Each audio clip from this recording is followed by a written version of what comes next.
Hello and welcome, Calling All Heroes family. It's the end of the road. Now, a rotation. Unlucky, going in the back, attempting to give some mobility to the Orisa, who needs that speed to come in close. The Terra Surge pulling them into the center, getting a two-piece with a javelin into the wall. And that's going to be Exo being able to eliminate the remaining few. What happens there? Valentine goes super aggressive, finds Velvet. Oh my god, that might be a huge pickoff for Mari, but Mari will get traded out in a little bit too far away from support, sadly. So it was a great opening pick, but the overextension and like kind of, they were a little bit caught out in that situation, right, with Mari going that deep. And still can't dislodge Timeless Ethereal from this high ground. They're gonna need the barrage to do it. And they're not even gonna use the cage fight as well. It's just pure raw damage and aim from Zoe exploding up in Timeless Ethereal's face. Yeah, trying to make sure that Timeless Ethereal don't show up at their spawn door, but knock knock, they're already here. They got the angle on the high ground though. This be enough for Wisp to find a body. Yeah, there you go. Well, okay, I'm sorry. Wisp saw a pixel. Oh, Mari needs some serious help from AJMR and Wicca, but it's AJMR instead. And needs that assistance. What a shot, Wisp! What has gotten into you? We've seen a lot of these rosters kind of shift and grow along the way. Every single game is going to be a dogfight.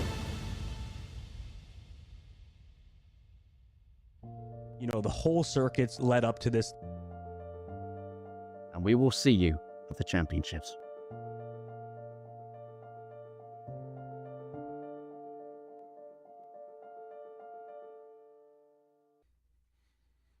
Hello and good evening, my friends, as we are here to continue on. What a glorious trailer to show what it's all come to. I am Rich Rad alongside Kenobi. My friend, we get to be here on day 2 of 4 extremely exciting days worth of this championship.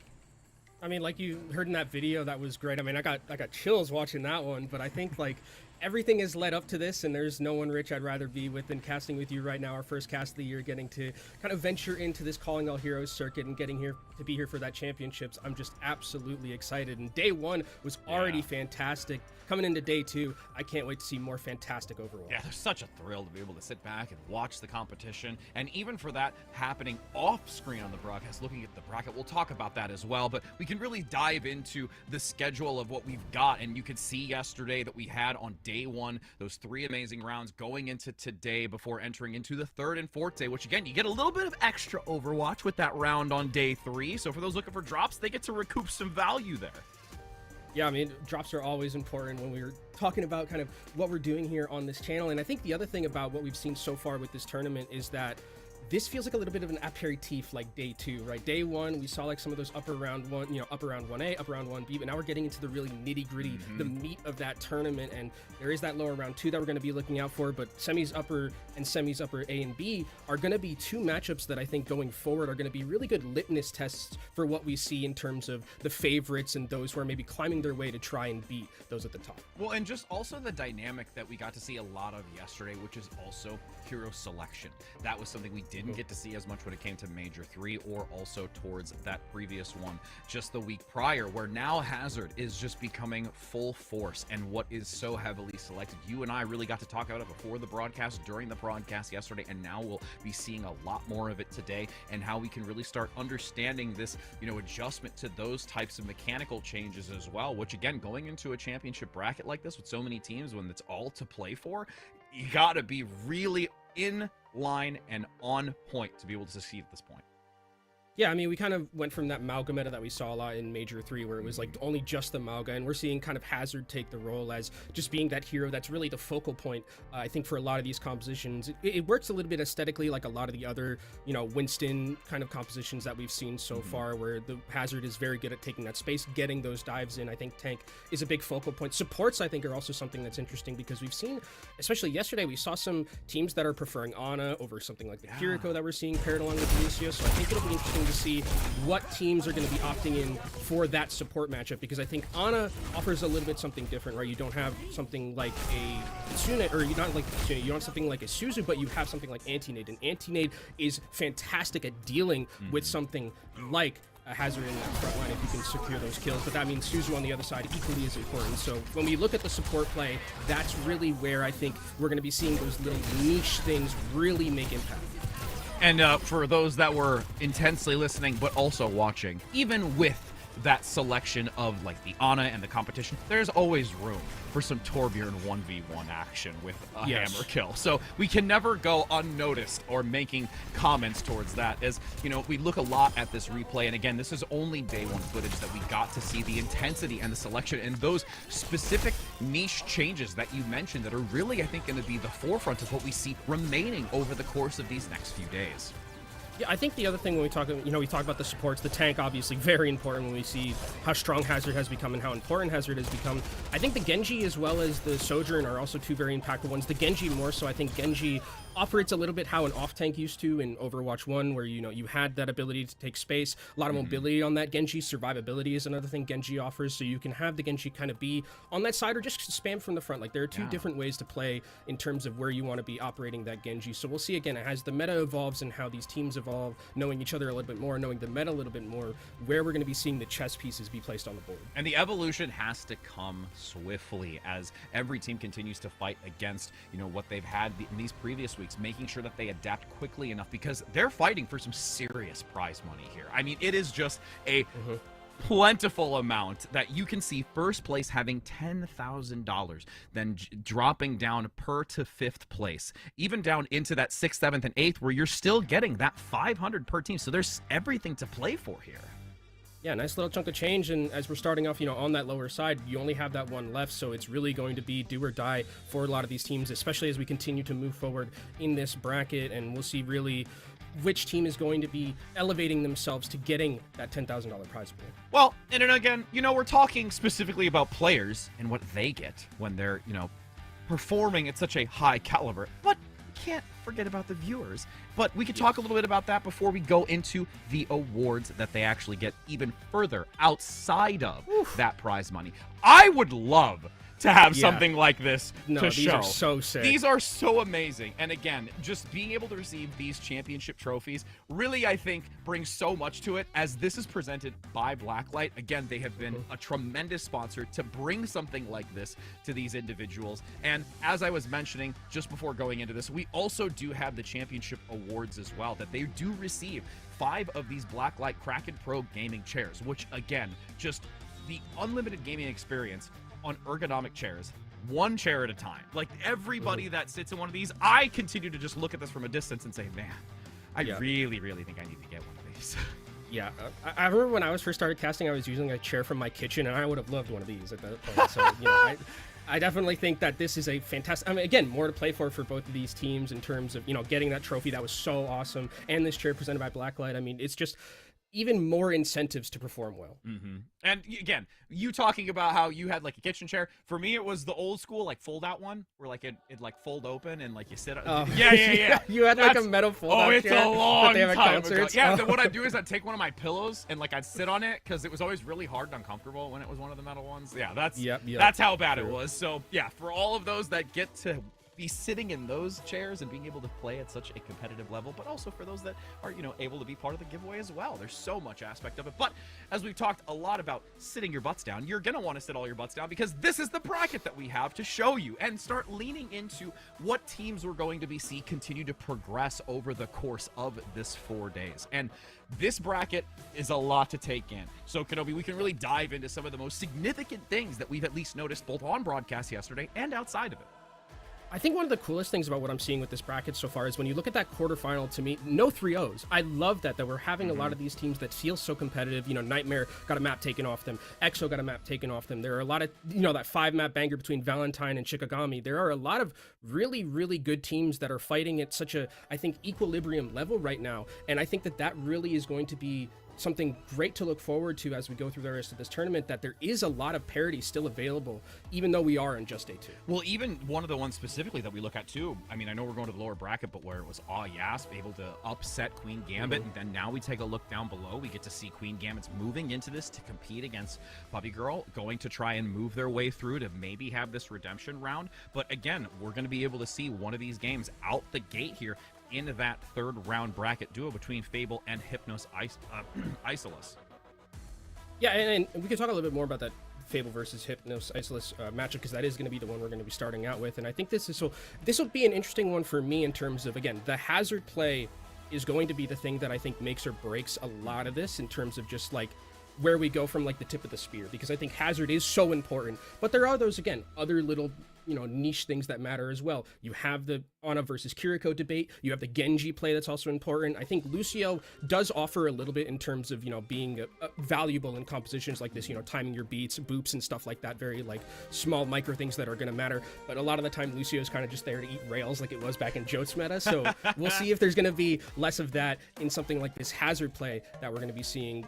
Probably for the most part. I think that there are some maps obviously that don't necessitate hazard that much, where you can see something like an Orisa, see something like a Sigma, something like that, but I think for the most part it's going to be hazard all the way. As we get to take a look at the roster here, again, Fable is who we get to take a look at first. And again, one of the individuals that we consistently have talked about or seen before, you and I, Avery, a big name that we know just from collegiate and other aspects being on this team. But again, this roster in and of itself is one that has so much talent on board. Yeah, I mean, I think we saw them during Major 3 when you and I were casting that, and I think that this was a fantastic team to watch. Avery, again, if we're going to be talking about tanks, Avery is someone that you and I, again, very familiar with back on Bellevue and Collegiate, and I think that this is, Avery, from what I remember from Avery plays pretty much everything at a very high level, so I think that they are going to be someone to look out for to kind of be that tip of the spear that I was talking about with the hazard play.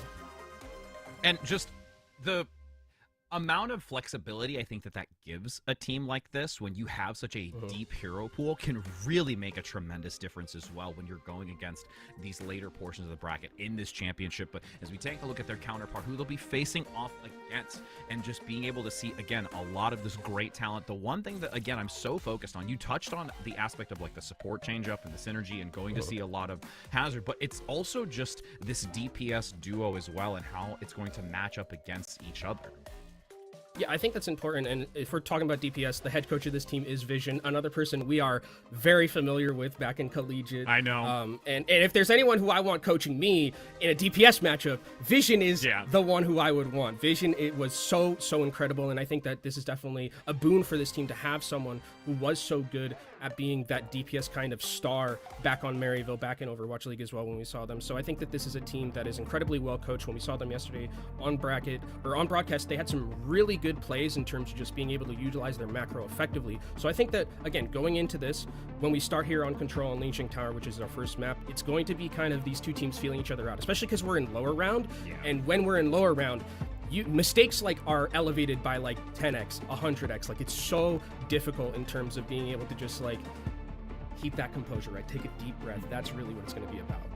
And as we do take a deep breath entering in, it's going to be everything to play for here, because this is that lower bracket segment. So one of these teams is going to go home. Lijiang Tower sets the tone as we enter in onto our first map, which is going to be Night Market. This would be an interesting kind of map to start us off, because I think there is possibility for Pharah. You know, this Night Market's been a Pharah map since the dawn of time, right? It's kind of always been there, and I think that there is the potential to play a Pharah in a meta like this where you don't necessarily have anything to counteract you, right? There's his Sojourn, you can kind of be a little bit anti-air with that, but it's not something like another hit scan on the other side. So I think that Pharah is something to potentially look out for as the two teams roll out, but it could also just be that standard Genji Sojourn DPS line, and we'll see how those two are going to be operating. And once the TPs vanish, it will go. Ooh, okay, so we do get to see at least a little bit of the far, like you mentioned. So the spam potential is going to be huge here from Fable, right? Nickman is going to be in the air, doing up pumping out a lot of damage. And one of the things about this composition, where with the hazard, is you don't have a way necessarily to get onto that Pharah or put down that much pressure. So that spam is going to be a lot. There's no peel. Great reposition though. Avery finds that isolated position onto what, getting that early takedown, and now with the Lucio falling in suit, it's going to be an easy take transition back to the point. And you saw just the pressure the Pharah was outputting. No kills, but it was just direct after direct after direct after direct straight onto Dear Girl, forced the hazard out of the fight, and then Avery takes all of that space away from the entirety of Hypnos. That's a great first engagement, and Fable playing around this Pharah extremely well. We'll see if Hypnos is going to try and find a way to get around this Pharah, because right now the spam and just the positioning that is being taken away is so well done. No, I think top them for the moment. What getting quickly delved onto. Nice synergy between both Fiery and Avery to collapse this rotation to pincer what is an easy pickup here. Yeah, what thought that was a 1v1? No. There was a Lucio surprise just in the backline, helping out in that Sojourn battle, ends up winning it for them. And now Fable going to continue to hold positioning right here, seeing if they can find some takes on the way out. And I think, Hypnos had the right idea going through that flank. You don't want to be going out into the open against something like a Pharah, but again, Fable, with the positioning that they have, just playing so well around the fact that they know they have this advantage with the spam of the Pharah. Kitsune Rush is what I'm quickly focusing on. They're into this. Z Panther, though, able to get it up just in time to have it to match if necessary. Big pickup early, though. Again, just constantly getting these early eliminations onto Hypnos before they can ever take any sort of engagement.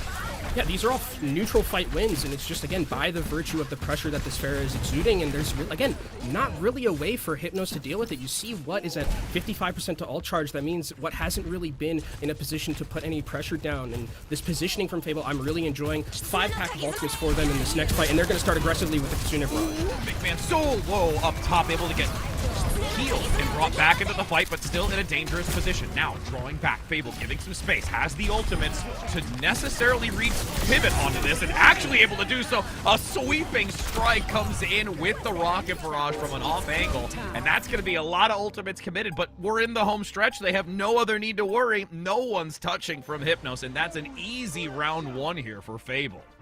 Really like the aggression from Fable during that last fight as well. Just going Kitsune Rush like immediately. They know they had an advantage with all the ultimates that they had. They just go aggressively with that Kitsune Rush, make the enemy team play reactive, which is what you never want to be doing kind of in Overwatch. A Kitsune Rush is forced out. It's not really a fantastic one. It felt like a desperation one more so than anything. And then Fable's like, even if we're trading ultimates here, we know we have 5. We know we have the advantage no matter what. So I think that was really good macro understanding from them and playing to their advantages. And that Pharah completely just took Hypnos out of it during that first map. And I don't know if we'll see it on a map like this. It is still a very good Pharah map, but this could be where it's a little bit more easier to go on to the point, especially when you have that side room to play through and the Pharah might not get the same amount of value.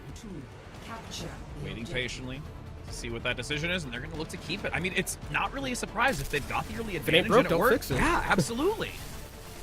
Ain't broke, don't fix it, and we'll see. I mean, already a pick onto what? So, I mean, Mythman is just saying, you know what, this Pharah is working out very well. Let's keep it rolling, and that means there's nothing to do with the Pharah, especially with the Sojourn gone. Now it's no DPS, and that's going to be a wipe, and Hypnos are going to be going down. Rockets just come raining in from the distance and hits pay dirt. That's such an easy take now for Fable, and can just really look for the angle that Hypnos is going to want to enter in on.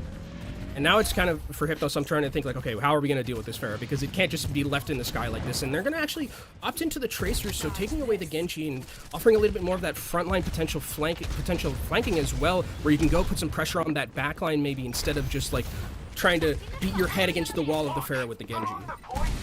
You can see that McMahon being very aware of this. Almost gets a second redirect onto that, just consistently harassing that Tracer play within the Pagoda. And now you see this also on the outskirts. Avery just completely taking out this Lucio play again. It's so consistent the way that Fable's been playing. I do like the way that Hypnos are kind of thinking about it though, with the Tracer to kind of pull the members back and, you know, go to point, try and force the kind of initiative a little bit on themselves to just see like, okay, if we can maybe get the Pharah back onto point, we can get the other members forward. But again, the peel, I think, from Fiery, every time that we've seen Hypnos go on any of these flanks back in the first map, and on this map too, Fiery's just always there, fantastically playing this Lucio to peel. So again, Fable really in control right now, and I don't know how Hypnos are going to get back into this one. They have to make some miracles happen, especially at such an ulti deficit. Let's see now. This rotation towards White Room. A lot of damage though, with just consistent applied pressure from Reva. No full execution just yet. Health value's low, but that Kitsune Rush is going to give so much agency to Fable here. Rockets come in from the side, getting 2 once again. That off angle completely bamboozling Hypnos to be unable to do anything about it. Yeah, now we're at 75% and ticking upwards right here. By the time we get to this next fight, it's going to be last fight, and Hypnos, I mean, they're going to be able to throw a lot of ultimates into this team fight, but there is that sound barrier, which is going to be great at blanketing all that incoming damage. Ooh, the downpour comes in, doesn't quite land. A nice sidestep from the Pharah play in the air. as that's already 2 down, most specifically going to lose the support. You at least have this Lucio play attempted to try and counteract against it, but once the fight is done across the bridgeway, it's a turn tail and go back to base kind of moment, because that is an easy elimination and a first map win here for Fable. Very convincing first map win for Fable as well, and it felt like it was the Pharah all the time throughout a lot of that. The Pharah just gets so much value. I mean, from literally the get-go, Rich, we saw McMahon roll out on Pharah, hit 2 directs onto the Hazard, and then I don't think Hypnos had a foothold in the game for the rest of it, like for the rest of that map entirety. So I think that they just really understood the value that the Pharah brought. And again, with a Genji and a Sojourn, you don't have a lot to deal with the Pharah in the sky like that. There's no natural counter, and there wasn't any swaps to deal with it. So if you're Fable, you're just like, layup, thank you very much. We'll take that one, alley-oop, slam dunk that one in, and then we're just going to take a map 1 very easy. And now going into the next map selection, and with how well the Pharah was played, again, it's one of those things where you take a little bit of a risk if there's no way to really handle it. What is that next map selection going to look like? We can take a look at some of the replays here, and again, we actually get, I think, a couple of good glimpses of, even just outside of the Pharah factor, the synergy that's between Avery and Fiery, which you and I commented about in these flanking positions, the understanding and the timing of this, and you even touched base on it at the top of the broadcast, this dive still kind of Winston mentality of coordination, I think, is so important to really recognize. Yeah, I think Fiery is the support I want in my ranked games, you know, helping me when I play DPS, because I need a lot of help when I play DPS, and Fiery definitely was there helping a lot of the time on those flanking maneuvers. It felt like every time there was a flank opportunity for Hypnos and trying to get like a 1v1 against the DPS, Fiery was always there, and that communication, very, very important. Like you mentioned, the peel potential of Lucio. We talked about how Lucio kind of just eats rails a lot of the time against Sojourn, but that was kind of how you make Lucio shine, is when you can be that kind of secondary peel instead of something like the tank. 100%, as we do get to see what that next map is going to be. Some hesitation here from Hypnos, really trying to think about what is going to best favor them after how dominant Fable was, specifically with this Pharah. And I think that that's going to be a major factor in contribution to the decision in what map they want to bring to the table.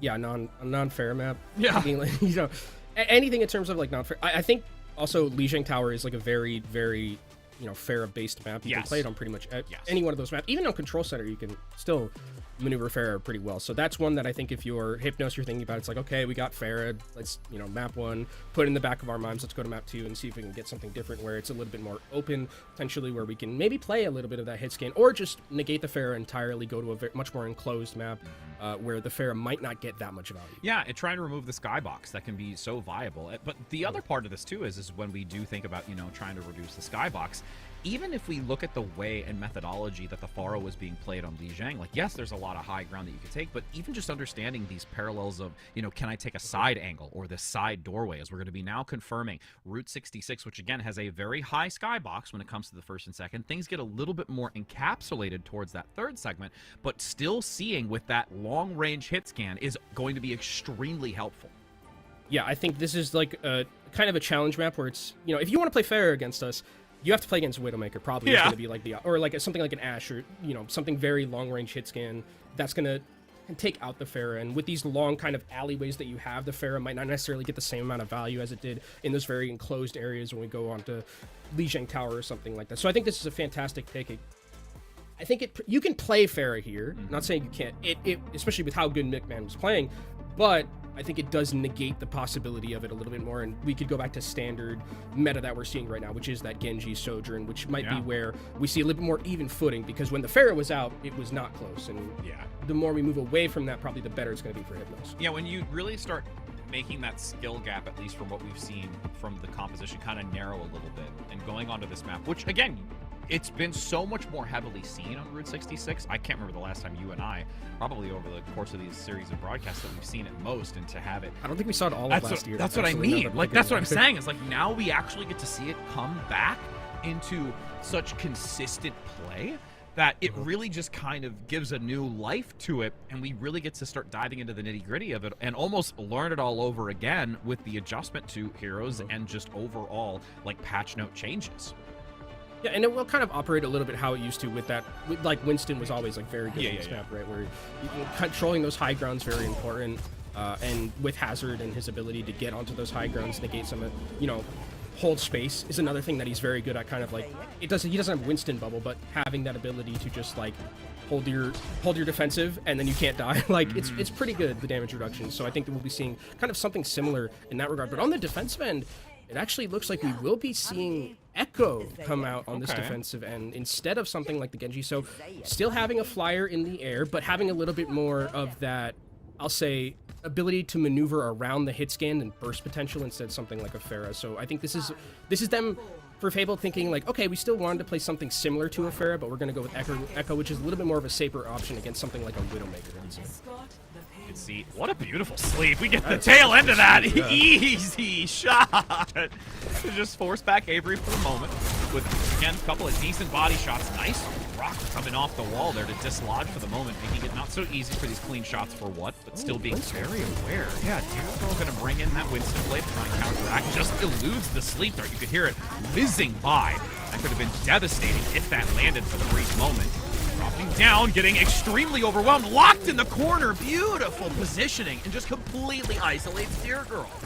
Yeah, fantastic wall from Avery there as well, just making able to secure that pick, because once there's no Winston cooldown to be able to jump out of that, you can just put that wall down, fantastically played, puts Winston in a box, and you can't get out of that one. So Avery really starting off strong on this hazard play. I mean, Winston can still work here. I think they're going to be trying to farm up towards that nano boost and then have that Winston engage, kind of like old Winston on a composition. Disruptor shot once again on top. Hopefully dislodge some of the positioning behind the sign. Dive goes in, but we take the other position where McMahon playing up top attempts the focusing beam, but nobody really low enough to get that full value. But unfortunately with that reposition, what a recall as well by Reva. I'm loving the counter dives that we're seeing from Fable. Whenever Dear Girl is diving in on this Winston, there's always a counter dive from Avery and McMahon into the backline, but a nice sleep takes Avery low, and the antis follow. Nice pick up there. Avery's going to go down. Dear Girl gets that extra follow through with the supports, giving the assist. It's 2 minutes and 30 seconds. Dislodging this high ground has been extremely beneficial. Dear Girl really just utilizing that wall to mitigate a lot of the incoming fire. And you've got the nano boost to dive in, to push come to shove. So much more enabled aggression to give space and get this checkpoint. And that was that was all really on Clear. Clear hit a fantastic leap. I was talking about those counter dives from Avery. Avery gets hit by the sleep, gets hit with an anti, and then gets taken down. That's one of the things that Anna is so good against in regards to dealing with hazard. And Rich, it's interesting. Clear is someone that you and I actually casted way back in 2021. Chinese contenders. I'm on this broadcast, so I gotta talk about Chinese on First Fabulous Fighter. Yeah. So I'm really excited that we're seeing a name that you and I know from way back in the day here in Colorado. Even when you say it, I always just think FFF. in our shorthand form. With now the duplicate coming out, McMahon attempting to do some work on the Sojourn, getting that rail shot charged very quickly, but no overclock to be had since there's not really anybody putting their body in the way to get that charge fast enough before the duplicate ends. Reva now diving forward, has the pulse, the echo out of the duplicate, left vulnerable, no real way to escape at that 50% HP. And now this is where so much value can be accrued, where Hypnos is taking advantage of these staggered and separated players from Fable.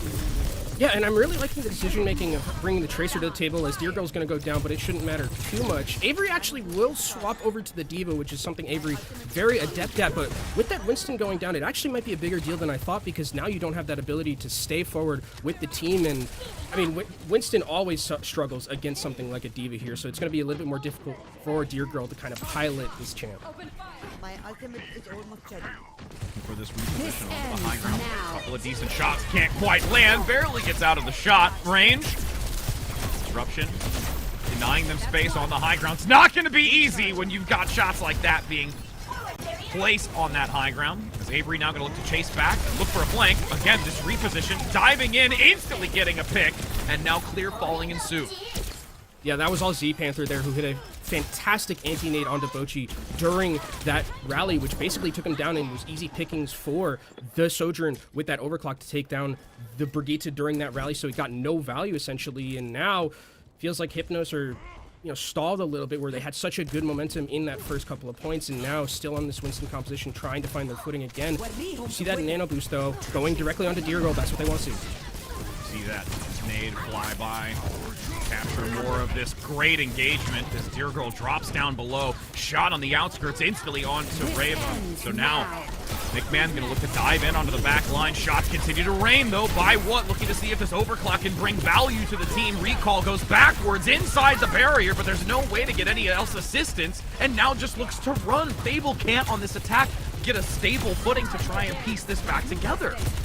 McMahon is down, so that means there is not a lot of damage here. It's just Minimi left kind of, but they're coming back from spawn, and I don't know if there's a way for Fable to get their footing back behind them right now. Z-Panther trying to live as best as they can here, and Avery should be going down soon. Huh? You can see down below, though. Trying to keep that car moving. Cast a curse. Now, full spawn looking to be stuck. Patience is a virtue right now. Minute and 30 seconds still to go. Avery has the self-destruct. Could really use that as a zoning mechanism to force back and divide the team. Take advantage of it elsewhere. Reposition now. Looking to dive onto the supports. What a big pickup. Huge combination to get that nade as well to land. Panther coming in hot. And another sleep as well. You highlighted how significant the supports can be, and this Ana is on point.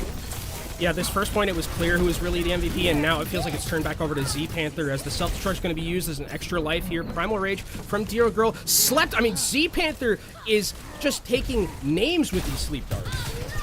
Now things start to get a little dicey with 50 seconds to go. 25 HP and needs to get some coverage. Dropping down below. Rally gives some protection here for Fable to hopefully continue. As you're going to see a little bit of a pause because this is the last fighting moment. Last fight, and oh, another sleep. I mean, that's on the other side from Clear, though. Fiery gonna be able to survive just a little bit longer as Fable, they really have some, they have all the ultimate economy advantage right now. They have an overclock, they have a nano boost as well if they want to give that to the overclock just to win the fight outright, or they can give it to the Diva and just make it difficult for the supports to live here. Clear needs to find a way towards this nano boost. Another huge sleep and nade again! Oh, and the dive that comes in, they quickly just push in with the overclock, getting an easy 2. There's the third. Everything just crumbling here for Hypnos. That was so devastating, and everything hinges on the play that comes in from Z-Panther down that caveway, and it just, any hope of getting back to that payload just instantaneously liquefies. I mean, Z-Panther was playing out of their minds completely during that second part of Route 66. It felt like it was a really good start from Hypnos there with this Winston composition. I love the decision-making from them, some great plays from Clear, but man, Z-Panther, every time it felt like I looked at one of the members of Hypnos up on that top right of the screen, slept. Yep. Someone has Z's by their name, or their anteater, or anything like that. So I think that was just a fantastic performance, and that felt like very much, when you talk about carry on a performance, that's what it is. Dreamland is coming often to many of those on Hypnos, and let's see now as they go on to the defense if they're able to maybe get some sweet dreams onto their opponent as well. Looking at least the composition, going to be sticking close to what they had. No real changes here, and again, really looking to see what Reva's going to be able to bring to the table here, and that Tracer, I feel, is just seeming to come up a little short. It's just not being able to gain as much value as I think it really could be. Yeah, I think it's a little bit hard as well with giving, you know, against a Diva especially, it's very easy for Diva to kind of be everywhere and blanket that Tracer with the potential to just sit there with Defense Matrix, and with the mobility you have as well. So I think that's really more on Fable's side, making the Tracer, because I think the Tracer can definitely work here in these situations and put that pressure down onto that backline. Pulse is also incredibly good against something like Brigitte, Ana, very immobile backlines, but when you have someone as good as Avery on that Diva, performing and blanketing that Tracer and making sure the Tracer doesn't get that same amount of value, I think that's really where the value's coming, or the lack of value, I should say, is coming from. And now we're actually going to be seeing McMahon go over to the Tracer, so we're going to have that TBT, and we'll see if Reva's going to be able to step up to the challenge. I always like seeing a good TBT. It makes things a lot more thrilling. You see the dive quickly on to Big Earl. Nice whip shot. The drop down below is able to still stick close to the payload, so there's still progression to be had. Though, needing to be cautious of the incoming damage onto both McMahon and that Sojourn play was Clear, continuing to give a lot of healing into Deer Girl, as this corner is going to get really dicey really fast as that quick engagement onto Clear becomes so dangerous. Yeah, that was a really good attempt to dive into the backline, but the really good nade keeps Clear alive, and now the counter dive comes in. Deer Girl getting low, but manages to stay alive. And again, just Dear Girl very much understanding this ebb and flow of entering in onto it. Payload, though, down below, still about to turn this corner, getting closer. Nice whip shot to get rid of Raven. So that's going to give so much more opportunity here for Fable to really pick apart this high ground defensive position. One player after another. And again, yeah, really throwing that into the mix here from Clear to hopefully deny that is going to be significant.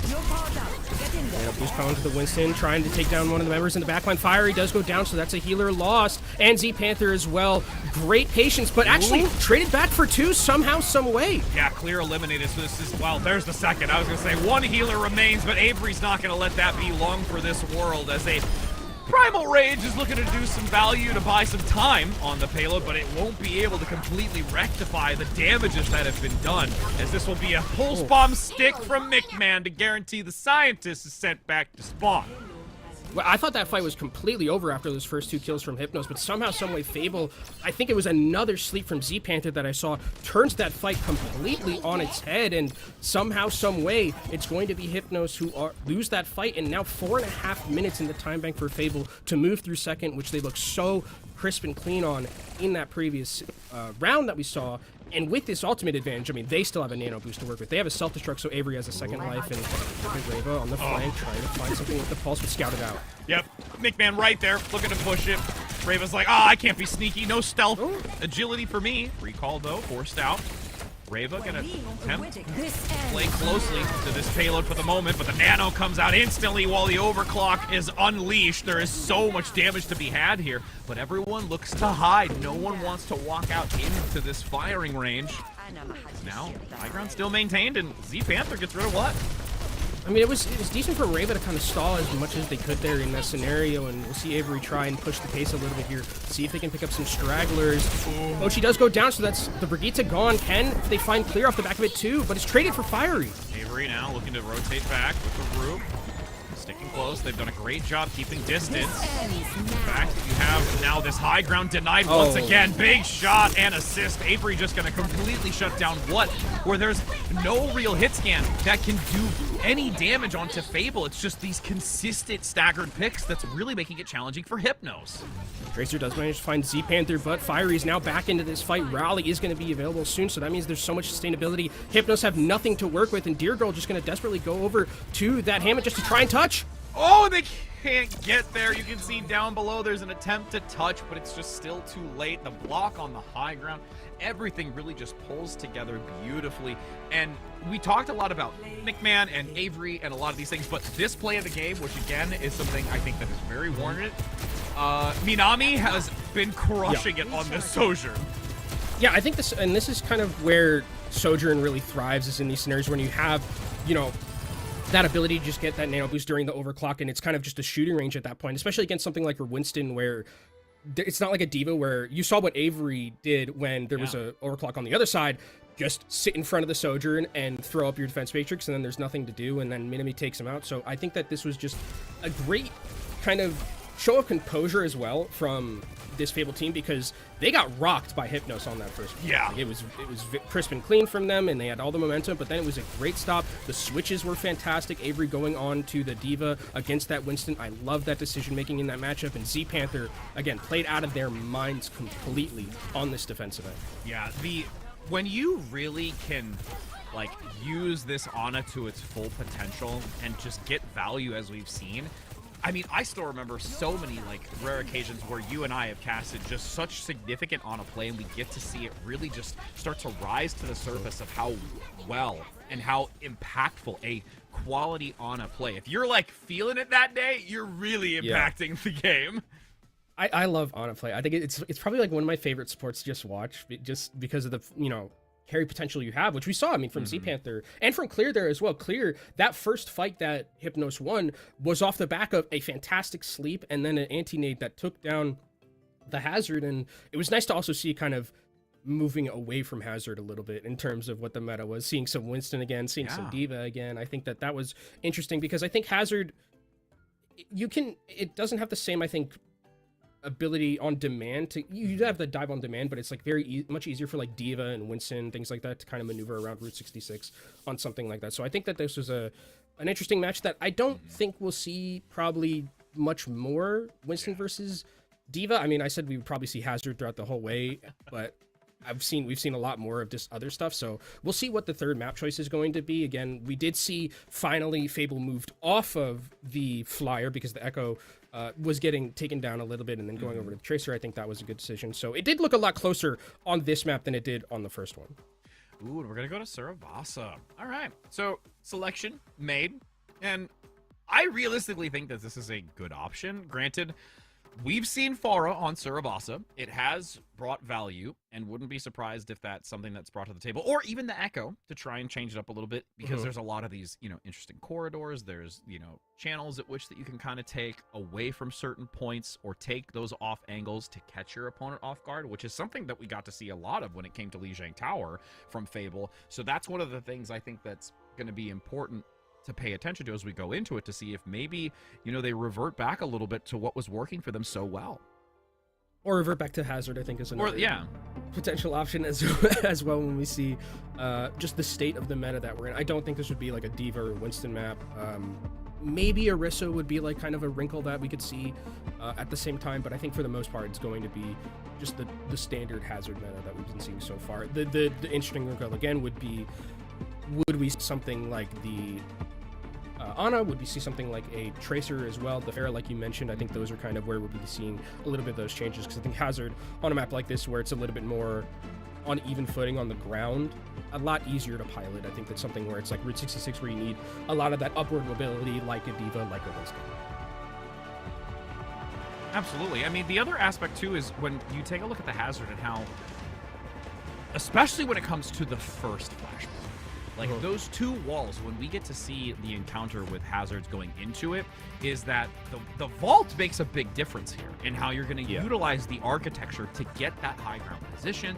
It gives a lot more opportunities. We're going to even get a pan here, beautifully timed, where we get to talk about how they can utilize those two high ground positions to look for entry, utilizing potentially the jagged wall to maybe displace or cause redirection and how a team's going to enter into it. So even from that first initial encounter where you see that value being gained before the next flashpoint and you can understand the rotation, I think is super important as well, because if you get that jump start and you get that early, it can really start snowballing these other positional advantages. Yeah, I think that first jagged wall is going to be incredibly important just by the virtue of, can it find a pick, right? Because it is a very good tool at finding pick potential, right? If you like catch someone off guard with a jagged wall, they don't really know where to go, they have no ability to get healed, you can take down someone instantly and then find a pick, and then it's a 4v5 or 5v4, and you are in a very good position in terms of just being able to win the fight outright from there. So I think you're right that this first little engagement that we'll see in how those Hazards are going to be playing is going to be the most impactful part in kind of deciding who's going to be able to take this first flashpoint. Now that we at least so far have confidence of the Hazard, we'll look to see what McMahon's going to bring to the table after the TP. And it is going to be okay. They're going to stick with the Genji, so we do have the mirrored composition going into Suravasa.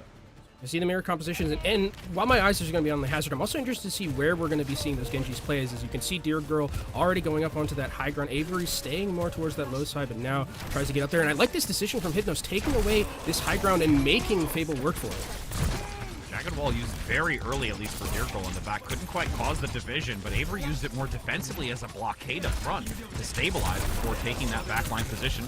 Wall active once again to try and deny some angling from Fable, with this Genji up top, still getting quite a bit of chip damage onto the backside.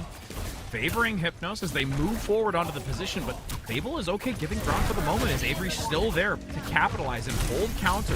But finally, it's swapped over, and this is where the percentage starts to accumulate. And is Fable going to find a chance to get these eliminations in the back? What actually gets rid of McMahon? So that numbers advantage early favors Hypnos here. Yeah, and that means Rava can play a little bit more aggressively on this Genji and pump out some damage without the threat of the enemy Genji taking him down. Avery will go down, and that should be a fight win for Hypnos. And they already had control of the points, so that means they're just accruing the percentage, and these straggler kills are going to be so valuable in terms of just getting that advantage, as Hypnos, I think, played that really patiently, really well. I think that was, when we see kind of these types of metas, a lot of it does come down to that positioning gained by the team to allow the Sojourns to get value with that rail shot, and we saw it was who came out in the advantage there.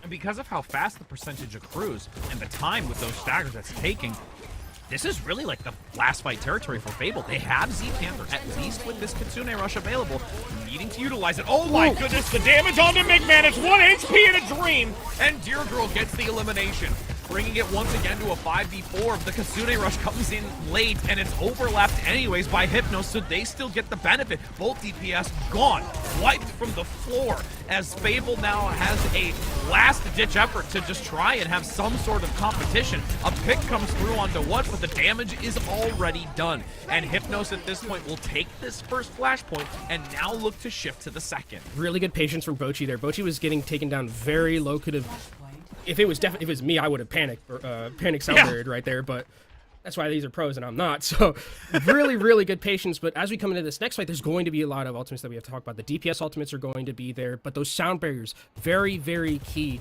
especially with how potentially like Ajaxable with the Sojourns that there are on a map like this. They have to be so careful on these Lucios to be able to get that Lucio sound barrier off. Now sound barrier entering into this fight.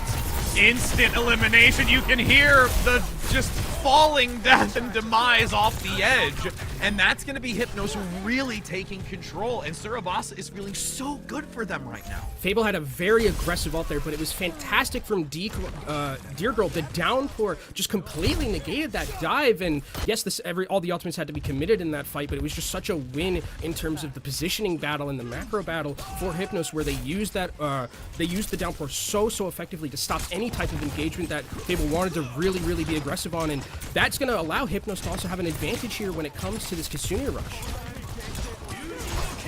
See, as the blade is unleashed, mirrored now 1-for-1, but it's going to be able to deny the blade follow-through as Reva gets the better end of that exchange. 54% and climbing, and now we'll be in a last fight here once again for Fable. This is looking like a completely different Hypnos team. I mean, they're playing so well on this mirror. They're not having to deal with anything like that fair. It seems like in the mirror versus mirror, Hypnos has a little bit of an advantage based on what we're seeing from Suravasa, and now they have all this positioning to work with. Z-Panther not necessarily at the Kitsune Rush yet, so here comes the Kitsune from Hypnos. Yep, instantly going to be thrown down that choke point. Few seconds can be bought before having to go back in, but the team has to touch this point quick enough. They're not going to get there in time. Fable unable to peek that corner fast enough, and now just look to draw back and say we have to leave this, and we need to get the advantage as we shift into this next point. Oh, you can see Hypnos are trying to chase though. They're trying to see if they can get some kills here, or potentially force out something like a Kitsune Rush. I think if you're Z-Panther, you have to be so careful with this, and now if you're Hypnos, you just leave. You want to get out. Yep, Fable loses one. They played that down. so well. The Kitsune Rush is placed. They played that so well, Hypnos. They disengaged completely from that Kitsune Rush, and now they got exactly what they wanted. They have a sound barrier to work with now. Just incredible macro understanding from them.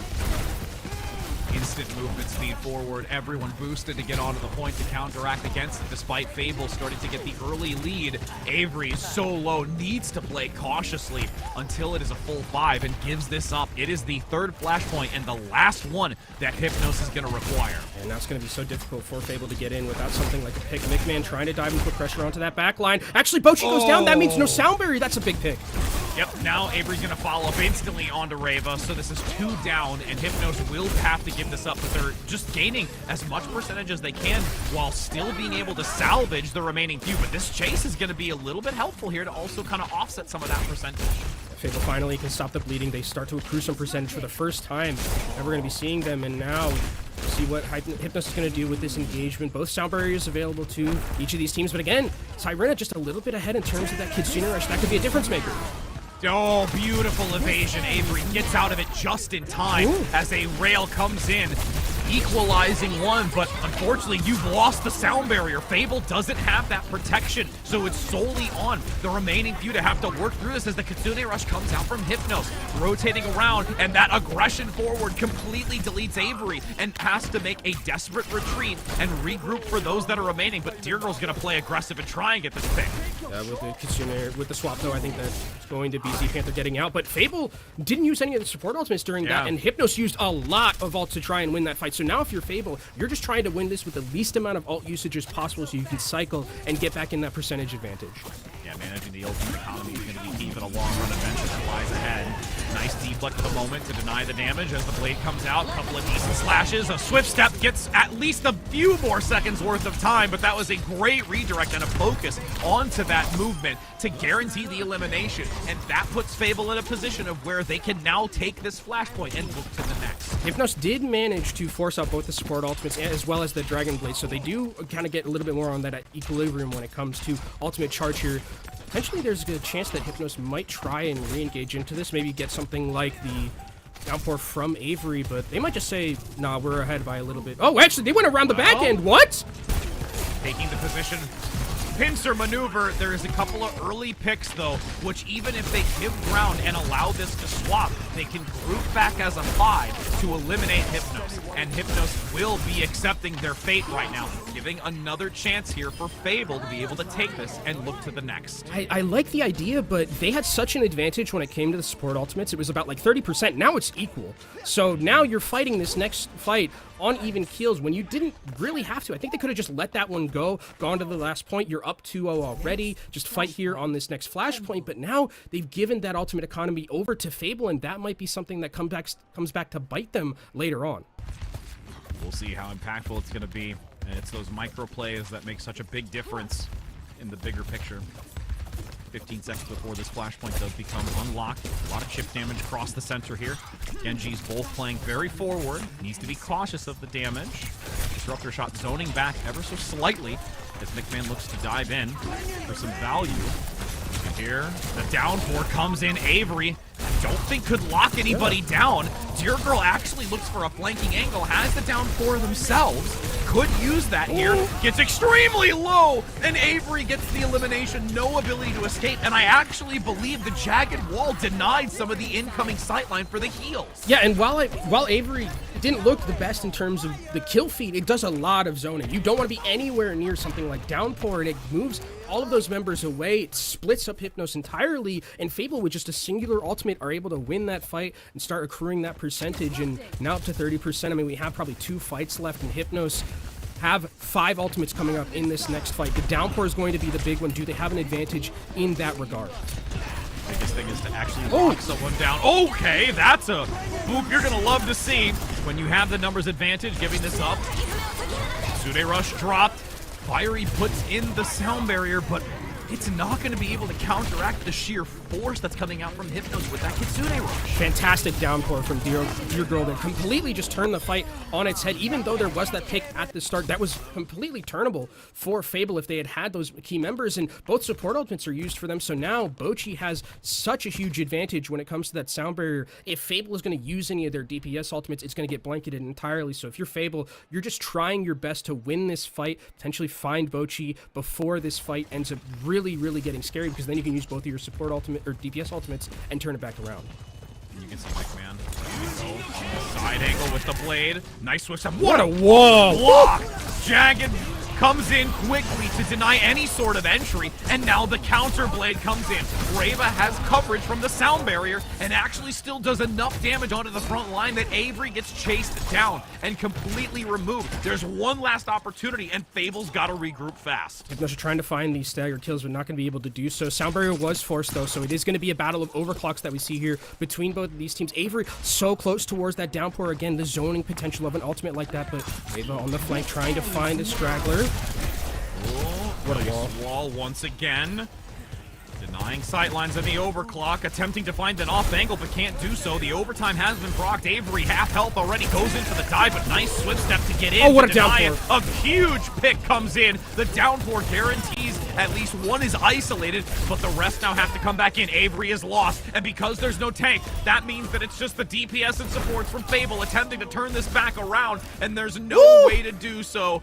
Dirgle on the hazard continues to be that dominant force in the front line and allows for this Hypnos team to still stay alive. I mean, the DPS were dead, but Kiriko pretty good at dealing out that damage, as we saw from Siren at the very end there, and that was a great change of pace that we saw from this Hypnos team. I mean, based on those first 2 maps, I was thinking, okay, this is like a 3-0.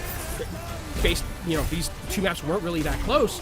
This looked like a completely different team. When it's the mirror, I'd say that when it's the mirror, Hypnos has the advantage, especially with how we saw those first 2 maps go when it was more of like the Pharah, those extra little wrinkles that were kind of brought in, the Diva, the Winston.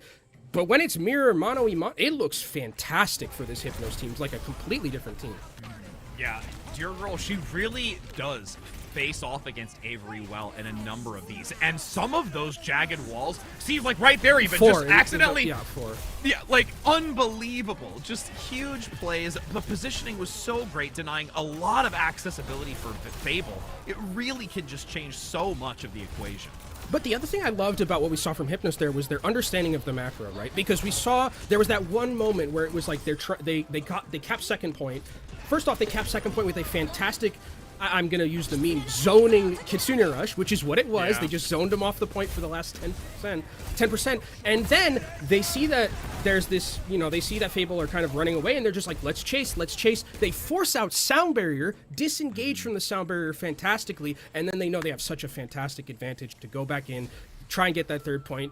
The macro kind of stalled a little bit when they tried to do that, cheeky little play to Batcap, but for the most part, I mean, when it was just the macro understanding coming from this Hypnos team in the mirror, it just looked like it was completely night and day from what we saw in those first 2 maps. And we'll be heading to a short break to give them a moment to evaluate their strengths and what they've been able to do to keep themselves going. But we'll be back in just a moment, friends, to see if they can continue to do that.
Welcome back, my friends. We have seen a match go a little bit longer than expected. We thought it might be a 3-0. No. We're going to see it continue on. So this is a turning point, as we've mentioned. The lower bracket, Kenobi, this is a place where you really want to keep fighting, because the more you get closer to that first prize, you get that prize money of at least a minimum of 500. So we've seen Suravasa now go in favor of Hypnos, and now we're going to see what Fable's looking to bring to the table for their map selection. Yeah, and I'd be interested to see if it is going to be a very open map where it's like Pharah, Echo, maybe we can play not the mirror, because it feels like, again, what we saw with the first two maps, we didn't really see a lot of that Hazard mirror. It was the first map where we saw Hazard, but it was the Pharah from Fable that really made it difficult for Hypnos to pilot or to maneuver around. And then on the second map, it wasn't Hazard at all. It was the Diva versus the Winston. And then when we got to Suravasa, where it's Hazard mirror, it looked like a completely different Hypnos team. And so if I'm Fable, I'm just thinking, I don't want to be anywhere near a map where we have to play the mirror. Right? And again, like, it's almost kind of interesting just to hear you even say that, where we see all these teams really playing that so far, and then it's like, okay, so we'd love to do this and play this, but we don't want to, so... Yeah. I'm trying to think of, like, where we could go. I mean, like Push and Clash are the options that we that we have left, I think. Colosseo, Esperanza, Hanaoka is another one, but all those scream to me like... all those scream to me, it's more mirror than anything. I mean, Colosseo would be like where I could potentially see a Pharah being played. I was gonna say Esperanza is another one, but I think if I'm Fable, and why they're probably taking so long is this is just like, can we make something different work somewhere? Because while it says 3-1 right there, Fable got punched in the mouth a little bit. Yeah, no, agreed. And with this next selection, as we wait with bated breaths to see what that decision is, I would think Colosseo. I think, you know, with the map selections that you've presented, that it would lead into Colosseo. And because, I mean, even with the, I mean, there is still kind of like an enclosed area during that initial neutral. Like, once you break free of that and get out of that positioning, it's then going to, I think, pay more dividends. And even then, realistically, you could still find channels towards, look at like, you. That, look at me. Look at you color casting a little bit. We were talking about food earlier, and I was just thinking about Colosseums, which is in Italy, which is good food, and that's how it really all came together. I'll be honest. So. No. Take credit for that one. Take credit for that one. You're right. I mean, what you're saying, I think, in terms of like being okay, operating the. Yeah, someone clip that because it's the only time I'm gonna cover it for anything. I think you're right when it comes to like Colosseo and being able to. First point is a little bit difficult, but now that they've removed the glass, shout out to Spillo, it's easier. It's a lot easier to pilot a Pharah on this map, or an Echo. I think that's another thing we kind of have to talk about, where it's, if McMahon wants to play something that is a little bit more different in the air, you can play Pharah, you can play Echo. I think they're both pretty decent options here. But I think if you're still your Hypnos, you're like, okay, sweet, like, I think this is a map where we can play kind of a little bit more of our standard composition. It's not too bad in terms of being able to just maneuver around if there is going to be a Pharah, if there is going to be an Echo. I think Tracer versus Tracer is also another wrinkle that we have to really keep our eyes on, especially in that first engagement where you do have a little bit of that poking on the side lane going on. So we'll see exactly what happens here. I would be shocked if it's just a straight mirror, though. I would also be shocked. And the other thing, too, is I think that with the Pharah play, or Echo, that we could see this, if that is what's going to come out of the game, I think that Hypnos has to get the early advantage first and get that bot to maneuver through the tunnel near the Coliseum and then outwards, so they can at least give themselves that additional coverage to try and break out into the open. So there's a lot of like additional value that can be gained if they get the advantage first. And I think that's a good point as well, because I think if you win that first fight, it's like, it's on Colosseo in particular, it's so hard to go back through the rest of the map because of the fact that you just have to like kind of grind your way through that middle ground. Even though, again, it is a little bit easier with the glass removed, it's still like a truck to get through a lot of the parts of this map, especially if you are, like, if you're a Pharah team and you're out in the open a little bit more, or you're not out in the open as much. But it looks like we are going to be seeing that same type of composition in terms of the mirror. So I'm a little bit shocked that we're going back into this, and this is kind of Fable saying, like, okay, forget that last map that we saw, Suravasa. We have faith in ourselves. We're going to be playing this composition, and we'll see if they can make it work on a map like this where they picked it, so they probably are a little bit more comfortable. We can even see Minami already trying to take this off angle with Avery instead of versing where what is positioned within the tunnel. So it's interesting to see the methodology behind how Fable want to take this engagement, looking for this, you know, side poke potential through the archway instead of taking it down the long choke position. Yeah, I mean, you can see that they're really trying to get Minami to position to get that rail shot, but actually a very aggressive dive. Fiery is taken out. That means there's no speed and a little bit of healing that's lost. So now Hypnos has the advantage with the maneuverability. Avery getting taken down so low, and these health bars from Fable need to be topped up. And this is that early advantage you really want to see from Hypnos. They can get this distance, they can push it through. Granted, they're taking a little bit of a step away from the bot for the barricade to move until they at least retreat back to get that movement. But again, getting out of this now, and again, seeing how they can get visibility on the Fable is key. Avery with the wall, taking down a little bit low health. But there's what they need. Minami takes down Bochi. Lucio's eats rail shots, and that's exactly what happens here. Hypnos need to leave very quickly. They don't want to lose any more members, but Fable is going to try and take out as many as they can on the way out. Well, there were a lot of resources used on that escape, so that gives so much more agency for Fable to not only surpass this checkpoint, but continue to push through to get outside of this channel. How Hypnos have to re-engage here. There comes the dive in. Kitsune Rush already for Z Panther. Unleashed from the back, able to give that counter to Hypnos, leaning into it. You can see that Hypnos postured in to try and take advantage, but with that Kitsune Rush, it really starts to fully the plans. Reva goes down, so it's still the numbers advantage for Fable, and just starting to encapsulate those in this side wall. Hypnos now opening up into the backside. Jagged wall is placed to block some of the sight lines, but this rotation around it and the disruptor shot causing so much problem. Downpour comes in. Beautiful sound barrier, though, to give protection into the back, but McMahon is down, so the numbers favor Hypnos as they utilize the sound barrier themselves. Pressing forward. Minami now looking for these critical shots to try and slow this aggression forward, and it's not giving pay dirt.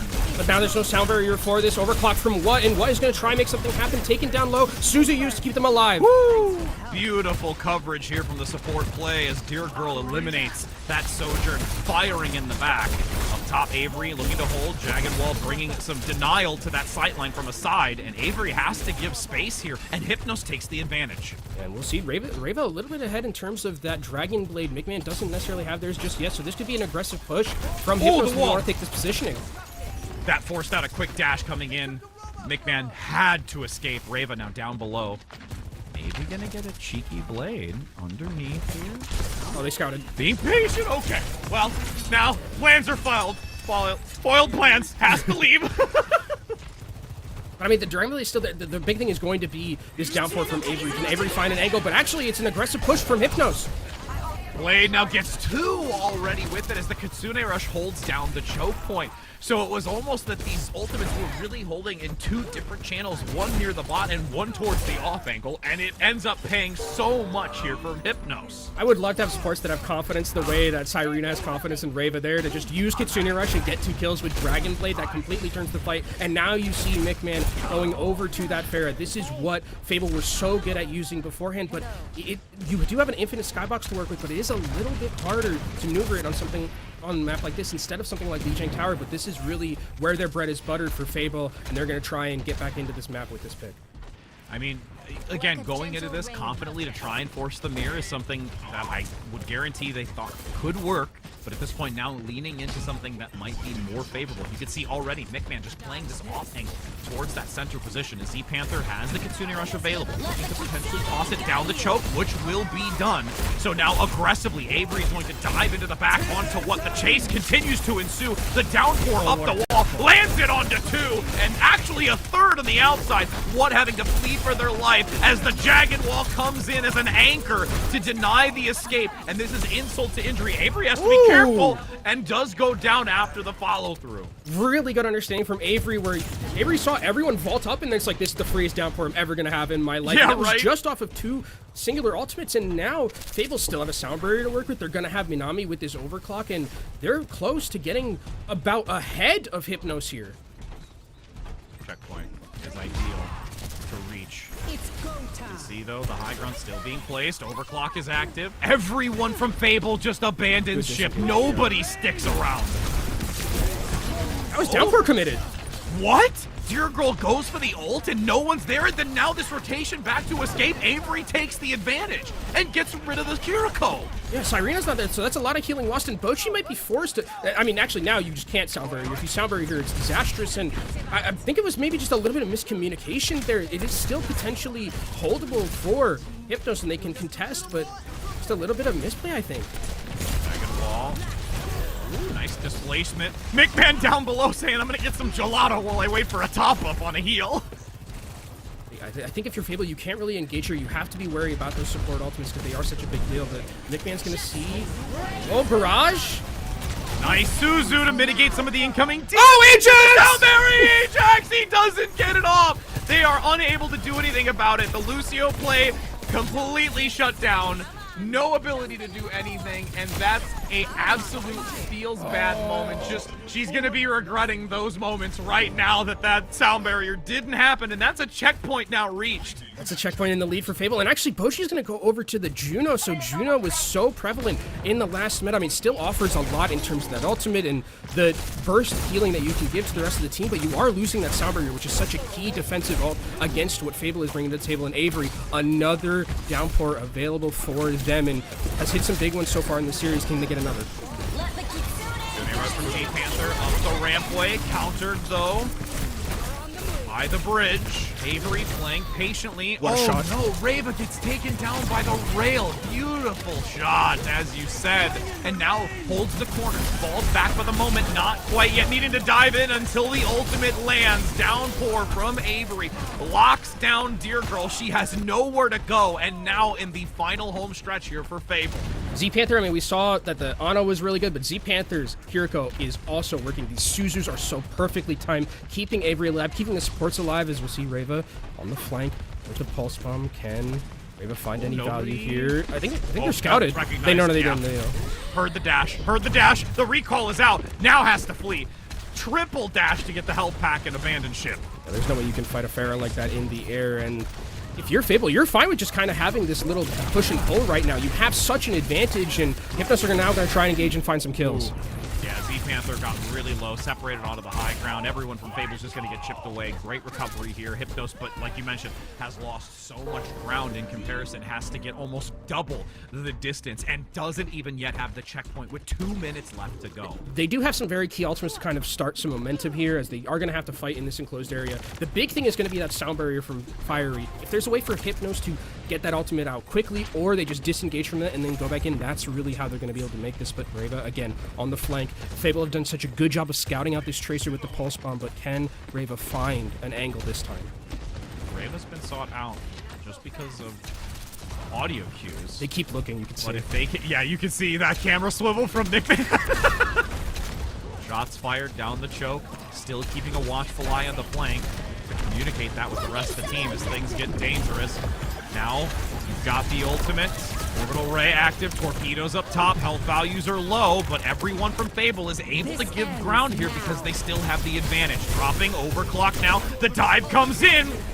Oh, is there a way to survive through it? Sound barrier gives coverage. McMahon is the only one that doesn't have it, so they are going to use that rocket barrage to also funnel some damage down the choke. Overclock getting one before it does dissipate, and this is now Fable taking advantage. 60 seconds to go, and it's all down to Hypnos now trying to survive for the rest of this time. And I'm just loving the patience from Fable here. They know that this Tracer is going to be the thing that could completely turn a fight inside out, and they're scouting the positioning. It's also perfectly played, and they know that eventually Hypnos are going to have to start moving the cart because of the lead that Fable have, and now, Rich, with only a minute left, Hypnos have to be perfect from here on out. And Rave, oh no, and Rave is gonna swap to the bar to try and go toe-to-toe, but Nickman gets the early advantage onto what? And I mean, that's a disaster right there. I mean, Rave, it feels like they're kind of just like holding up the white flag almost, where they're like, okay, we have to Faramir here, and that's, if you're Fable, you're like, thank you very much, we'll totally take a Faramir. Just getting pummeled a little bit there. Had to use the Suzu for themselves before looking to re-engage onto this. 20 seconds now to go. Pushing back into the neutral position. Fable giving so much space, except for this side angle from Avery, keeping a watchful eye and tabs on where this positioning is. Jagged Wall blocks the side angle. Overclock is active. Shots down the choke, but Avery is going to give that space. Tuck to the wall. Fiery goes down. Beautiful torpedo comes in from the back line. And now, there is an opportunity. Hypnos back in the driver's seat for the moment. There is a couple of pickups. Both supports are down. Yeah, and one of the big things here is that there is no checkpoint, so that means the bot's going to stop and initiate the bus crash, and then it's going to take more time off the clock. They don't really have a way back into this one. Yes, Cyrena's going to be there on the Kiriko to dash back, but you can look at Bochi trying desperately to get back to this point. That's quite a bit of distance still to cover. What's going to go back and actually give some assistance off screen, closing the gap, so now they are united. Rave on top. Mirage's key has to land the rocket. Gets two! Gets three! Three direct rockets onto this with the rockets raining overhead. There is a counter though. Big pickup by the shots from the hit scan. Fable with the Kitsune rush. Z-Panther gives the extra damage, but Fable not out of this just yet. Hypnos does have Deer Girl. They need to keep this into the overtime. Fiery escaping for their life, and Z-Panther up on the bridge to give the assistance. What a play from Reva there with that, just three-tapping the Pharah out of the air. McMando back, Barrage at the ready. Deer Girl in this enclosed area on this lane is going to have such a good opportunity, but Cyrena's down! Shot! Oh no, the Disruptor shot starts to cause some chip damage, and then everyone collapses in. McMahon with that beautiful rocket barrage in conjunction to the overclock will annihilate Hypnos on their final attempt.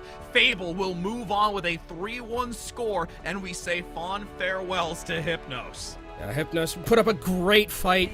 Just unfortunately, the Pharah from McMahon, too much for this team to deal with, and I think this was just a very interesting series from the perspective of Fable, because these first two maps were so incredibly played, and even the back end of this one, that third map was such a weird anomaly when they just had to kind of play the mirror. You even saw it in this map as well, where when it was the mirror matchup with the Genji instead of something like the Pharah, it felt like they were on the back foot a little bit, but this Pharah play needs to be figured out by some of these other teams, because if not, I'd be scared to face up against this Fable in the lower bracket. Absolutely scary. Like, first of all, and we talked about it too, like historically, where when you think about this Pharah, do you take the Pharah play, do you focus on the ground game and attempt to try and gain the advantage there before moving in? So there's all these different methodologies behind how to handle it, but it's who's going to be the one to actually be able to find the real answer in this equation. And I think it's so weird because it feels like hit scan's not very fantastic right now either. Like, at least compared to where I mean, even the Magometa wasn't like fantastic.